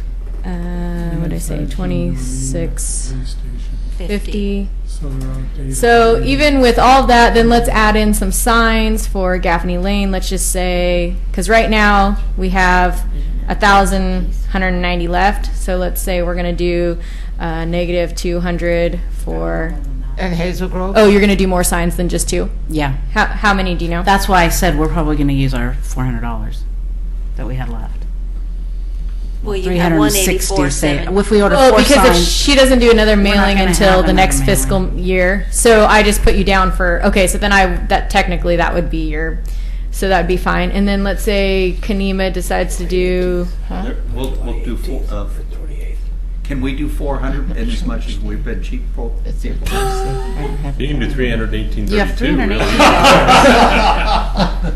We've been saving everybody let's money. just say 400. No, because we haven't been able to And use then it. who else? You guys want signs? Hazel Grove? We want, Yeah, we're looking for, currently at 4 signs is what we think we need. Yes. And, Just say negative 400.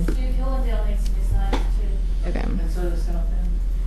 I'm beginning to see a We're pattern. better, yeah. Let's just say 2. Damien, you guys need to go down to 5. We did. So We skipped a mailing in order to bring our budget down. And it's just a postcard now, it's not. Yeah. Well, ours has been Yeah, too. we've been a postcard for a long time. Okay, so yeah, we would be. Forced to. And we're getting new homes. So that's why I asked what the needs were, and so you guys didn't mention those. So now that it does come to the conclusion of what does the CIC want to do? Do we want to just keep it the way that it is and not approve anybody, and then anybody who doesn't use that money just gets put back into the general fund? Or do you want to figure out a method to be able to use every single dollar that you're given so that everyone gets? I'd like to figure out a method where we can satisfy the needs of all the neighborhoods. You know, we're trying to do the best job we can on a very limited budget, and I've done things out of my own pocket as well for working on developing our park, which we were promised the city was going to work on, and we've gotten some help from the city, but to get the flyers out, the invitations for people to participate in work parties and so forth, that's basically come out of my own pocket, just as Kanema's doing over there. So I think from an equitable standpoint, I would support what Damon's asking for, but I think that we could try to find an effective way to help the other needs, the other association needs as well. Okay. Whatever that might be. And maybe I have a somebody gets- suggestion too, but I want to let Kathy and Steve pose their questions Sure. too. Kathy? Well, I just, because we deliberately went down to 4 to keep within the budget, and have been doing without the signs, which would really, really be a big help. And actually, it seems like the newsletter, when we were doing it, was a better fit, but when we were told we couldn't, we went ahead and went to 4. And it would be nice to still have the money there in case we need to do, maybe have a printing and hand things out or something, but if the money's gone. Well, remember that this fiscal year ends June 30th. If we're holding a meeting in July, which is when our next meeting is, is that billing for the mailing determined when? It goes out, a couple weeks in advance, so it may fall into June. When does it get credited against our account? It's gonna get credited against your account when I deliver the mailing to ECP. So whenever that is. So you could hold off till July 1st. And I could, and we yeah, could utilize the balance that we currently have in our account. You could, to yes. go towards signs. Knowing that if I hold off to July 1st, your mailing won't go out for a couple days after. I mean, Right, but and with the 4th of July in there, you'll have to. But yes. Yeah. Okay. Thank you. Steve, do you still have a question? Yes. Damon, were there other ways of raising funds that your group discussed? Well, one thing we did to decrease our expenses is we've gone to 5 mailings instead of 6 because things are just in the winter, not as much happens for some reason December and January. So, that's one way we cut $700 out of our budget. But, I mean, I'll be frank, we're a rich neighborhood association because for 15 years we've been doing fundraising, but we don't want to burn everything we earn every year at snow cones to get one more mailing out when there's a budget. Part of the issue is we need the city to increase the budget so that people who are making, who are utilizing this can actually do their job. I mean, we get 30 to 40 people at our meetings because we send out regular mailings. And we don't want to lose that, and by sending out an annual thing that says here's our meetings, and hope that in November they remember that little postcard they had stuck to their refrigerator with their grandkids' pictures all covering it up, and we don't end up with people showing up at a meeting. So, and we've gone to a postcard. We used to put out a 4 to 6 page newsletter. So we're doing everything we can to decrease our costs, but as far as the neighborhood's concerned, we're kind of at the bitter end of what we can do to reduce the costs. We just need more funds to get the message out there so we can keep our attendance levels what they are. Michael, I think, is next. Well, it's a little bit new to me because in Kenema it is handouts, and I find a paper on my door, and but I believe that that may be ineffectual, and I'd like to see us, the Kenema neighborhood, have a several times a year mailing as well. I had one question on the CIC. There was a deduction in August for $100 and some. What was that for? That was the approval that the CIC gave to cover a replacement key that was lost for the Red Community Building when I think it was Tom O'Brien motioned to reimburse Tom Guile for the money that he was out to I think it's the county that owns that building. Well, I think as an aside, I'd like to also question when the Two Rivers was trying to get the word out that to the people that actually are residents that live there in their homes, that there was no funding available for that, and I'd like to hopefully look into that, and because it's kind of hard to get a neighborhood a message out to neighbors that hey, you live in a neighborhood, if we can't offer a few dollars to the for that. So I wish that could have been done. I'm glad that they've gone as far as they have.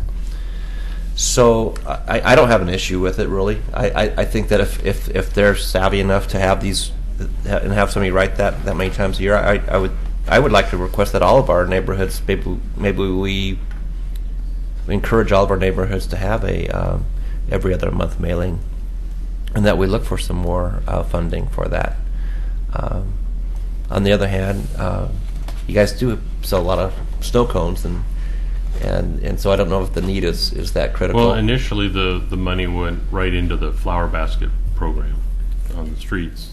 The city has just taken that over, but what we're looking at now is saving money to start replacing the trees that are coming down at the Carnegie, those old, nice Dutch elm diseased, where the city's budget is to put a 3-inch tree in there, and we're looking at putting, trying to get 10 and 12-inch more mature trees so that we don't have to wait 35 years to have shade. So, I mean, we've got programs constantly for the money, but we just, if we add a mailing to this, I mean, we barely clear 1,000 each summer, and it's pretty easy for it to disappear with grant patches, and a mailing would kill it fairly quickly, and so.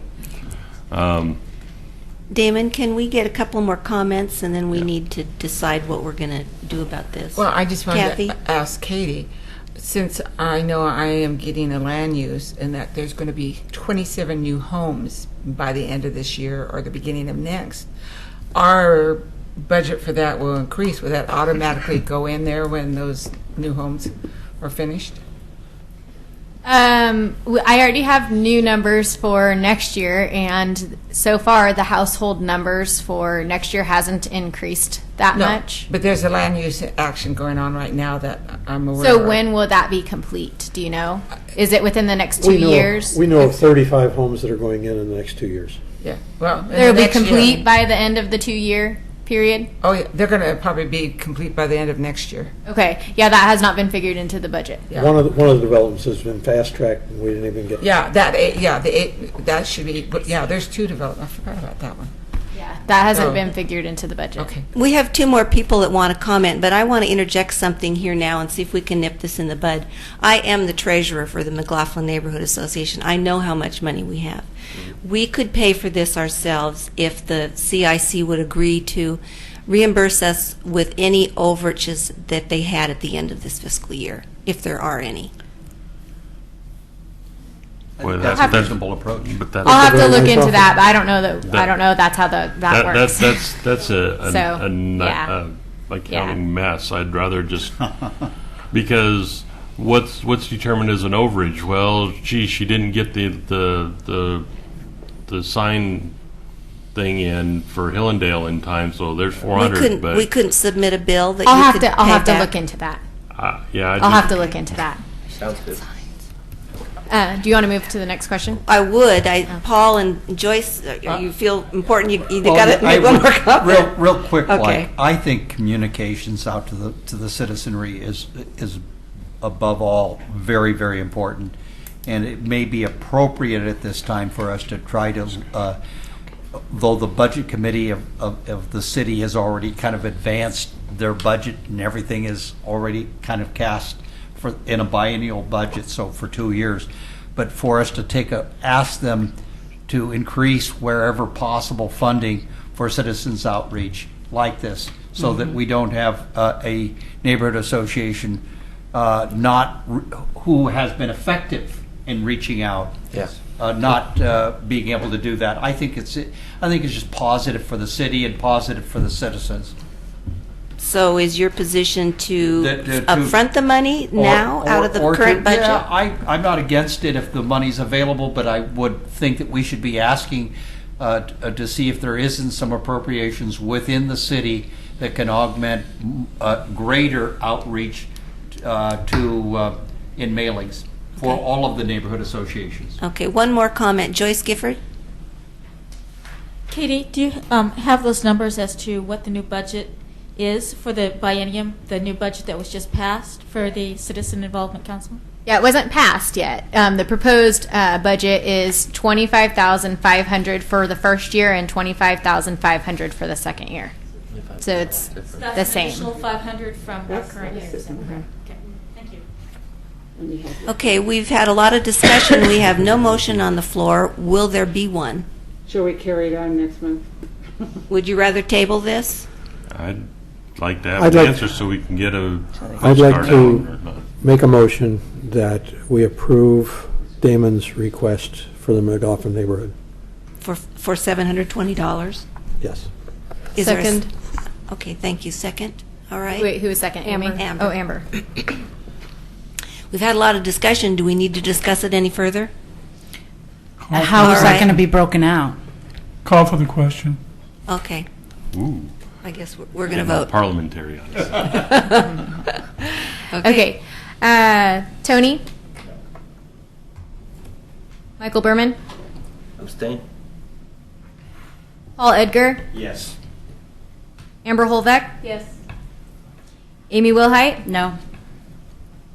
Kathy Hogan? No. Tom O'Brien?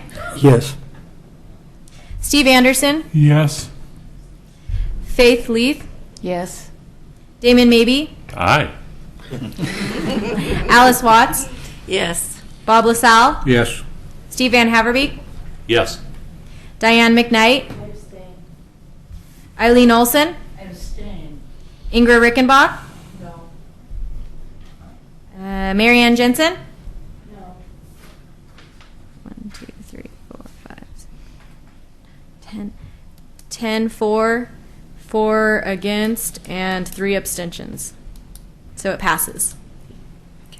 McLaughlin thanks you all, even the no's. We'll work to get the budget increase. That's the secret. Yes. Okay, I was trying really hard when we started this meeting that we would be done by 9. I see that we're getting mighty close now. We have a few more items on the agenda, so as we go through these last agenda items, could everyone be as brief and succinct as possible so that we don't have to extend our meeting any longer than is necessary? The next item is the CIC booth at Farmers Market. We have in the past done that every summer, and I believe that William Gifford was instrumental in that when we did it before, organizing it. Do we still have an interest in having a representation at the Farmers Market every summer? And along with that, you must understand that that would require volunteers to man it. So that's really the crux of it. Any discussion?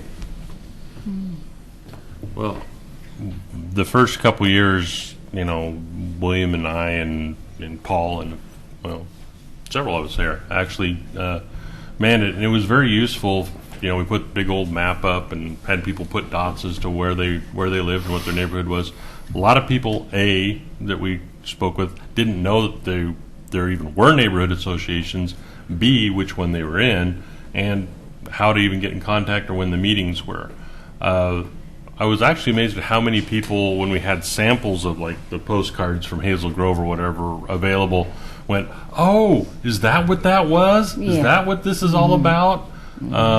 If there was a land use issue like subdivision, they knew exactly what a neighborhood association was. But it was very useful in deciding the priority to reactivate neighborhoods, because we could see which ones had people that were out and about and didn't know. And now that that's done, the general outreach element of it, I think it would be beneficial. That being said, I don't know that I'll have time to do anything, but Well, here would be the bottom line. If I could get a person to volunteer to chair organizing it, then we could possibly get some volunteers. But first I have to have someone say they would be willing to do that. If we don't have that, then I guess we'll just move on to the next agenda item. Well, is it just the farmers market on the hill? It's not down below. Yes. Why not down below? it was just that much That's more just one more moving night. awnings. That's fine. That's fine. I'm just curious. There's, And there's actually, the not first that 2 much years- space down there. True. Yeah. The first 2 years, there wasn't even one down below, so. Okay. Right. Well, I think we should keep it going. Okay. Are you volunteering What do you to think chair about it? a committee to Have you get done people to come up and help you? Yeah. Great. Okay. All right. Michael's going to chair organizing that. And I hope you all will consider, when he asks you, to spend a couple hours up there on a Saturday. and talk to your neighbors. Yeah, I think that as a neighborhood, we could work on a rotation. Saturdays are tough for parents and for small business owners. Yes, and but certainly I think that there's time. I've not done it yet. I've not even seen the booth. But I also thought that we missed a chance. I thought of it way too late for the Teddy Bear Parade, and we've got Terry, my girlfriend, has a little Shriners car that's kind of fun and cute, and hasn't been in the parade in almost 20 years. So we thought about it. We thought about it too late. But if we could hit a couple parades and hand out something that's not a promotion for some other event, but something that a citizen can use, I think that'd be a great outreach too. Okay. Along those lines, the Carnegie celebration at the end of June is a citywide celebration. So, Michael, this will test your strong arm capability. That's right. Sure will. Thank you for taking that on, and I hope everybody will consider helping him with this. It's tough to do something by yourself. I mean, he's going to need help. It's only once a month, isn't it? Yes, that's right. That would be up to Michael. My goal would be for us to get through the rest of the agenda in 15 minutes. So here we go. Committee reports, land use. There is only one issue that I didn't want to bring up while John was here. I didn't want to be argumentative, but that plan over there on McLaughlin Enhancement Project number 2 completely disregards there are no transportation improvements. It's only bike, ped, and beautification. And we have going through this intersection southbound, traffic backing up all of the way from 205 into it, where it backs up virtually to the Clackamas River Bridge, and the 3 right-hand lanes, the 2 for through traffic or to turn onto Dunes Drive, are blocked off. They call that level of service F. So as we are attempting to sell our city, not only Blue Heron, but Main Street and our all commerce and all economic development, including the Cove and lots along next to McDonald's, you will not be able to get to them right now.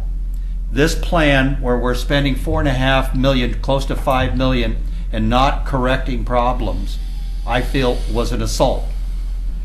And no priority on the part of the city, no priority on the part of Main Street, no priority on the part of anyone acknowledging that in fact we are shutting down this deal, and as we spend this money, there will be no improvements for 20 years. So for the next 20 years, we will be sitting at a level of service F, and that's a prioritization that people have made. I felt that it was awful. I've taken it to most of the people around. I've talked to the people. In fact, I just got through sending an email and to 2 old friends, Matt Garrett, who's the head of ODOT, and Jason Tell, who's Region 1 manager. Both of them, I kind of pulled in some IOUs to say, okay, please listen to me. What we're doing will prevent us from selling the city, selling economic development, selling the creation of jobs, but we will have the most beautiful place along that road where when people are sitting there in their cars waiting to get through multiple lights, they will be able to read all of the signage and identify all of the plants. I just, you know, I'm a transportation, I sit on the Clackamas County Transportation Advisory Committee. When I retired, I started taking upper division classes from Portland State in transportation. I understand transportation better than a lot of people.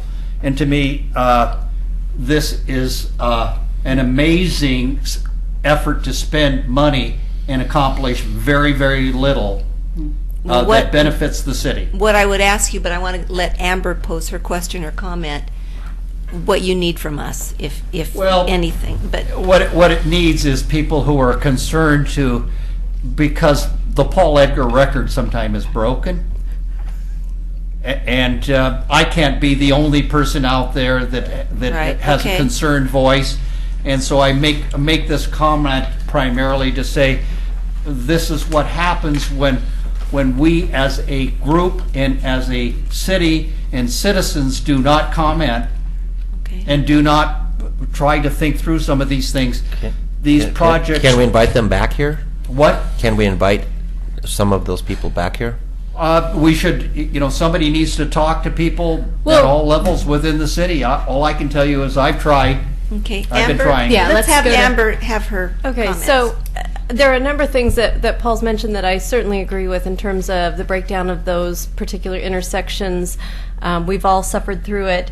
But as I understand, and I hope someone will correct me if I'm incorrect, the actual grant funds for this particular project are based on pedestrian and biking and those kinds of things. And so when you're locked in, when you accept funds or you seek funds from that pot, thou shalt not deviate. And so what we need to do then is we need to work to seek other means for then fixing those things that Paul has said are broken. I asked for the funds, but $1 million came out of the Urban Renewal Commission, and when it was presented to the Urban Renewal Commission, being a commissioner sitting there, it was never presented in anything other than I thought we were adding to capacity, and they asked us they were enhancing McLaughlin. And it didn't mean that it was just plants, bikes, and ped there. And so as a commissioner, and this is $1 million taken from education and from the fire department that is not giving us a return on investment. And when we don't get a return on investment, it goes onto the back of our debt that we are not paying off. So just a personal, for me, it's we have to get our priorities right.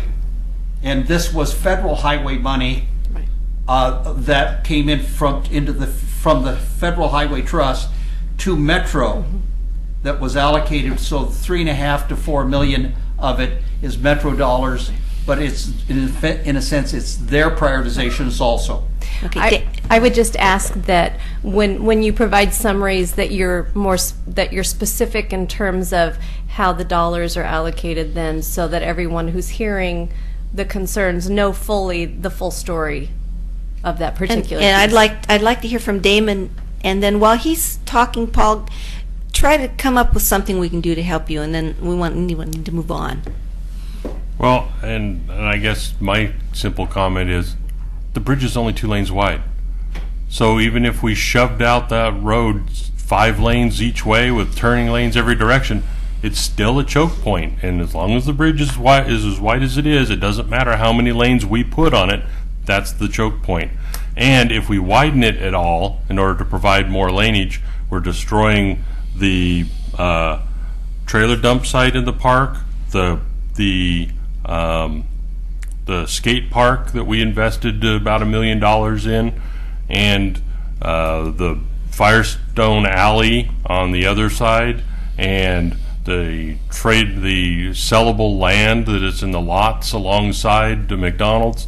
So at some point, until we widen the bridge, it's kind of irrelevant. We were not talking about any of that, but what we were talking about is where the Main Street overpass is, where Main Street comes along through there. There's a little bump out as you're heading towards McDonald's, and it was to add 100 feet of new 12-foot lane in one spot without affecting any of the skateboard park or anything north of Main Street overpass. It was just to do this so that we could allow cars coming into Oregon City as they get across the Main Street overpass to be able to go into the 2 right-hand through lanes and into the far right turn lane that would have approximately 20,000 incidents of travel per month trying to turn right onto Dunes Drive.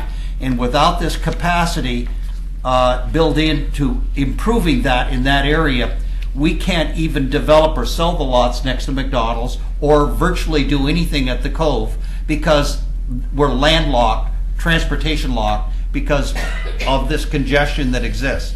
So I asked Jason Tell and Matt Garrett, could they throw out of contingency funds maybe an extra $1 million into this project over and above what we have to try to do a one-stop shopping effort, fix it now, do what we can do, and it's not perfect, but try to do what we can do, because we can't afford to have everyone driving into Oregon City caught and trapped into a traffic mess and come away with a negative first impression. It's like street appeal, and if it all goes negative, it hurts our city and it hurts our ability to sell the city and get investment. So it was, but we should have had our ducks in a row early.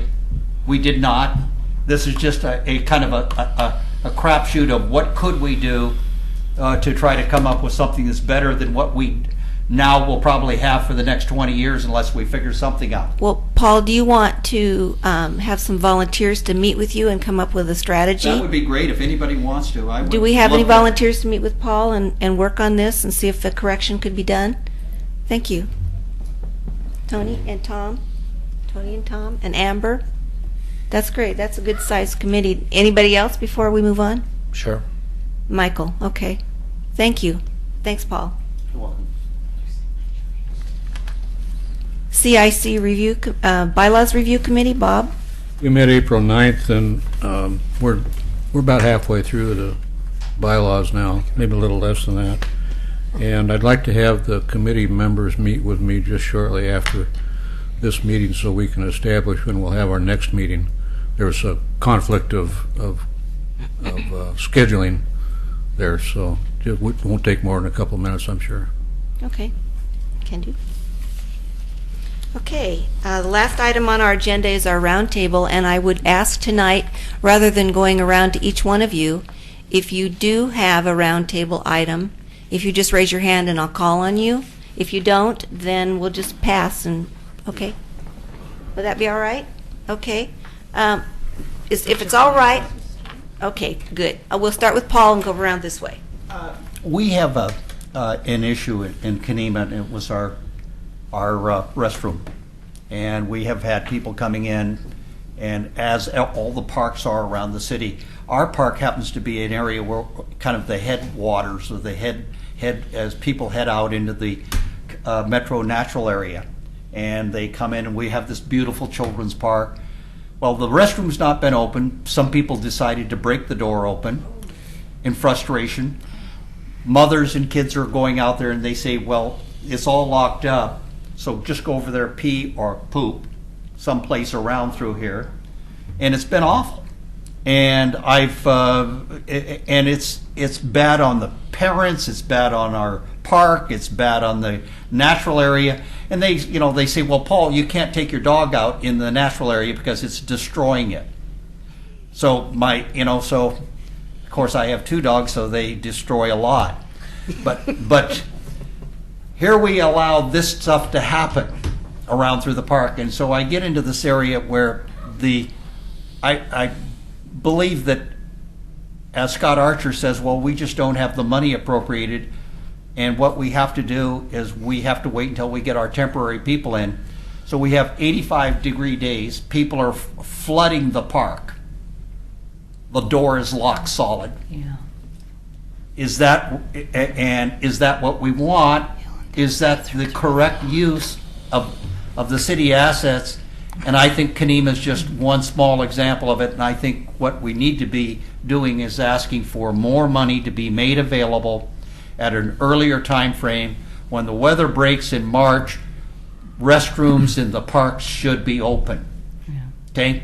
And for us to be going April, May, and having them locked up, and having the conditions, the subsequent conditions exist as a result of those types of decisions, I think is poor planning and poor prioritization of what should happen. And I would love to see people's support to do something better, because what's happening is not right.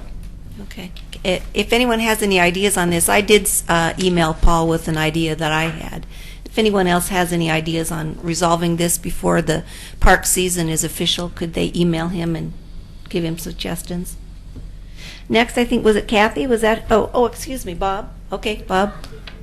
Last month, if you remember, Kathy Roth presented us information about the water rate rollback issue that's coming up, and I belong to the Political Action Committee Citizens for Oregon City Water, and that rollback would be disastrous in my opinion. I have some signs in my car this evening, yard signs, that I would like to request anybody that supports that issue of not allowing the rollback, grab a sign from me after the meeting tonight and put it in your neighborhood in a busy area, not a dead-end street, please, but fairly busy area.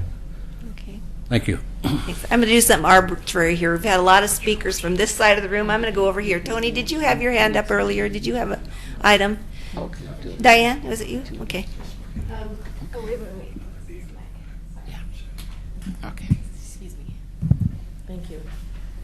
We, Rivercrest Neighborhood Association, just had our benefit hanging basket sale last weekend, made a decent amount of money, which we intend to use for insurance. We're still negotiating with a couple of companies. We no longer have a meeting place. I think I mentioned that last time, that church won't have us until we have a certificate of insurance. So we will use part of that money, hopefully, toward insurance. And our big picnic that we have, our neighborhood association picnic we have every summer in August. Steering committee will meet next week, a week early, to discuss the insurance situation. Let's see. This week began the construction, finally, of the restrooms at Rivercrest, the new restrooms. There was a glitch in the permit, so that the Scott Archer's department was not in compliance with the planning commission or planning department.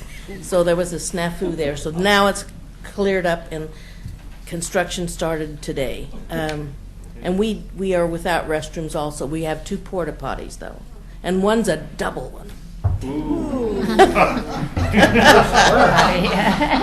Oh, gosh. Anyway, Double decker parent. So as soon as, well, and weather permitting, those restrooms, I'm told, will be done by probably the end of June, early July. So we'll see how well the building goes along. Then we'll loan you the porta. Yeah, then you can. Secret solution right off the cuff. I think that's about all that's going on in Rivercrest That's that a I'm lot. aware of. Thank you. Now, who else on this side wanted to go? Steve? Hillendale Neighborhood Association Steering Committee meets tomorrow evening at Ixtapa. It's a new Mexican restaurant over by the Safeway Shopping Center. We meet at 6:30 for a bite to eat, and we'll have our meeting right after that. Included in that is a presentation from a business, Black Rock at Southridge, and they're proposing a land use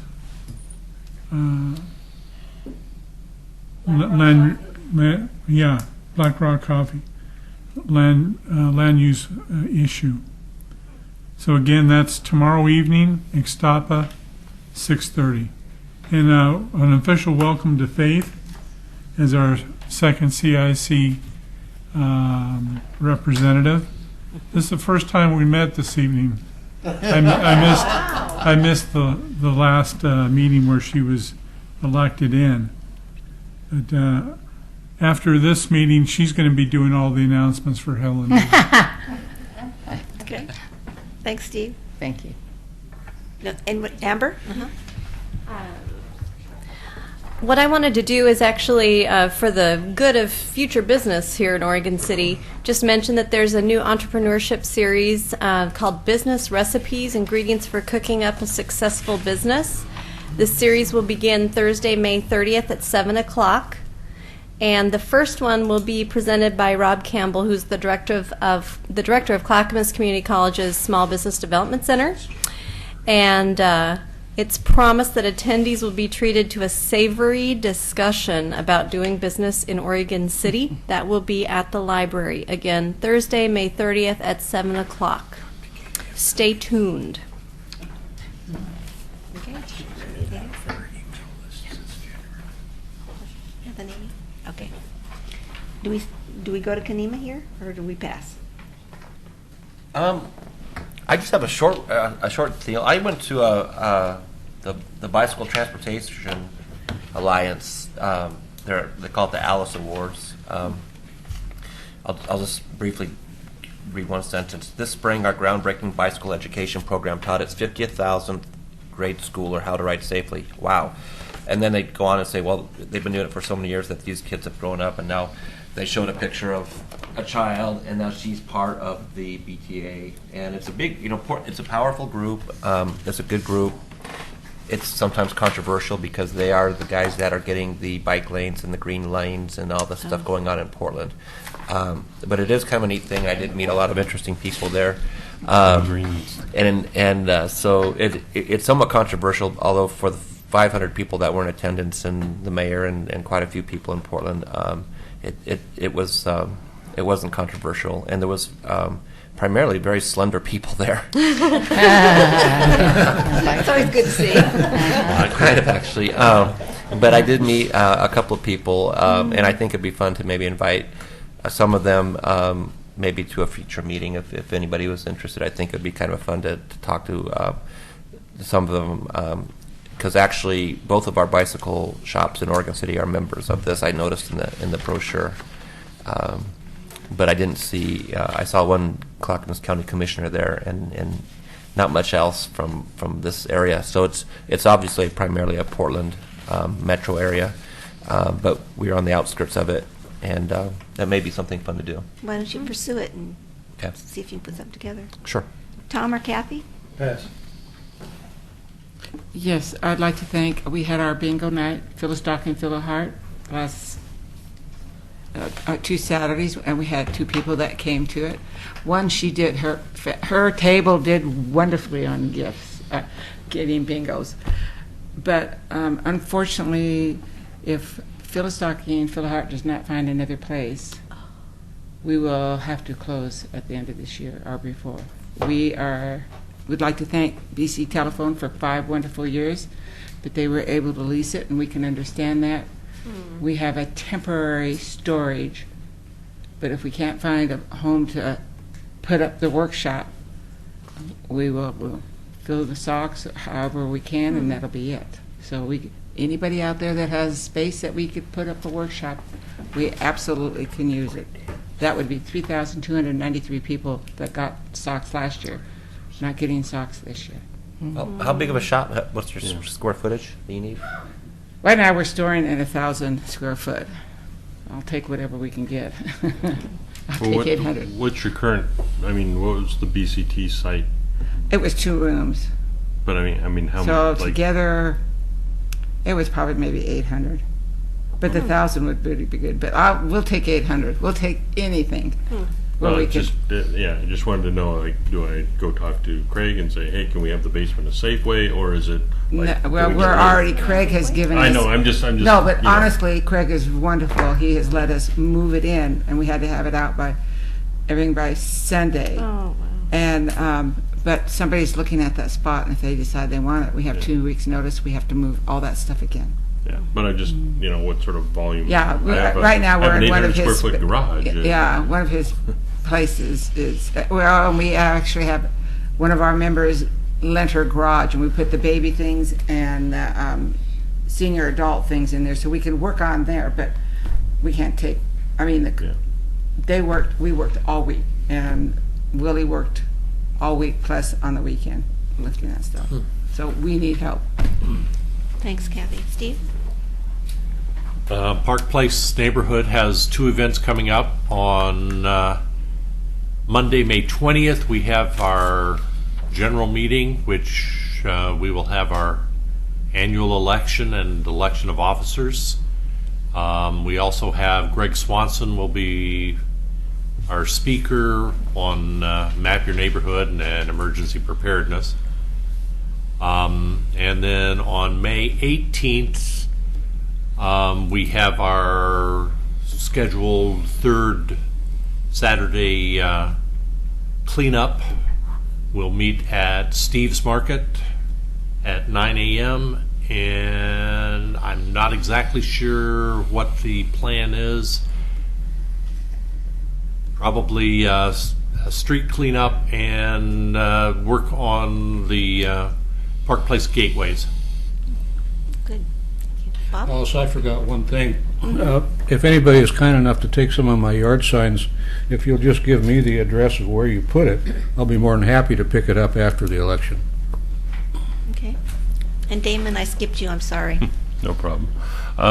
Couple of things. First, for those of you that are still out and curious about the South End Concept Plan online comment period has been extended till like the 8th or 10th. So if you want to comment on it or look at it, go to the website and do so, city website.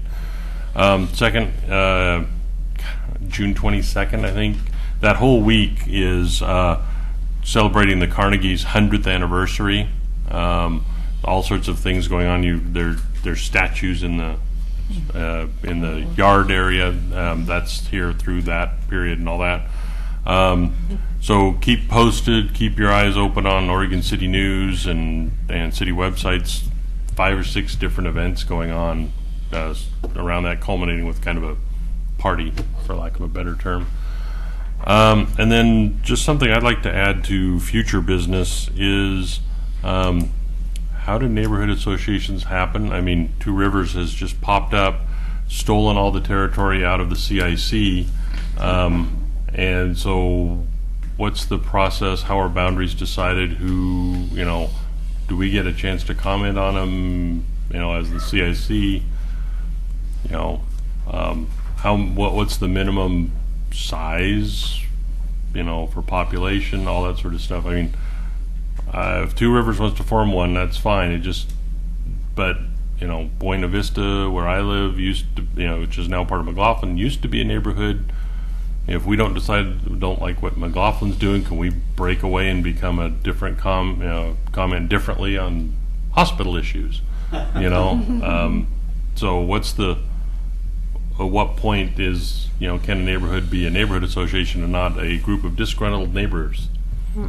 So I think we need to have some sort of process discussion. Do you want me about to talk with the city and ask them what? Sure, have somebody how come we and can talk. be having some input in that? Well, I mean, Two Rivers is going to do what Two Rivers is going to do. They're moving down the train, and I don't want to necessarily stop them, but it's just they popped up out of nowhere. As far as I'm concerned, you guys may have been talking back channel with because I'm moving into CIC, in the middle of the stream here, but it just wow, they popped up. They're getting a territory, and they're going in front of city council, and they're about to get approved. And I haven't even seen or heard of a presentation to the CIC of what their boundaries are with a map and who's being represented. And, as far as I know, it's a half a dozen disgruntled homes on the wrong side of the freeway from Park Place where they should have been included. Would you like a presentation here next month? I think next time we have a meeting, they're going to be a neighborhood, and they'll be seated, and it's done. But the next time it happens, but I kind of heard an inference that you were accepting of that, but you'd like to know what the process was for future. Yeah, I'd like to know for any neighborhood association to form. I mean, we reestablished ones that already had boundaries. So in the past there was already a definition. It was reactivate. Now we have a new one. How do new ones come into being? This one already does have boundaries. and they were already established, and it's marked as the CIC. Right, that's what I'm saying. But the CIC had those boundaries because they covered interests that involved the entire city. That's why the CIC was assigned those. And now a specific neighborhood is taking over control from the entire city for land use decisions. The discussion had been conducted at our CIC meetings on several occasions about not having representation by the resident areas within that boundaries. CIC was not doing an effective job of holding neighborhood meetings or effectively representing those citizens who needed representation.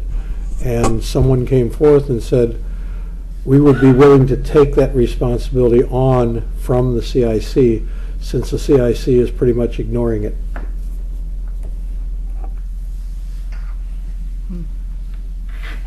There is a process, but I mean, as to what we went through with them, the city and the neighborhood or the maybe soon to be neighborhood association. So I don't know if that's something we want to talk about at the next meeting. And I don't know what the process has been in the past.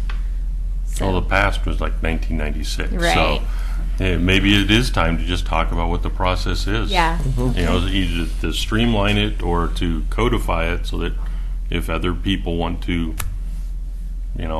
form up. I mean, we've got whole new concept plan areas that either South End keeps getting bigger and bigger and bigger, or maybe they need to be their own neighborhood.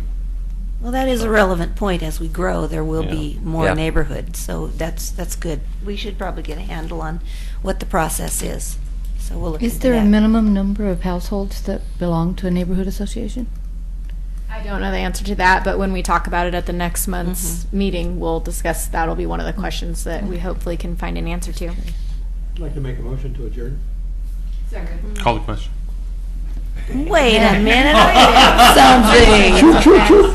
I have discussion. I was in order. I second it. Let's That's go. right. Okay, call for discussion. All right, here it is. Call the question. I have a flyer that maybe you all have. It's about a window grant program for historic homes. Did everybody get this in their email recently? Yes. I don't have a historic home, but I thought maybe some of you might and be interested in a grant for windows. Anybody at all? I didn't get that in an email. Well, you can have it. All right. I'm calling for the question. All those in favor of adjournment at 9:31, please say, can we just do a general? We're out of here. Get up and walk out, so. Anybody in the neighborhood that would like to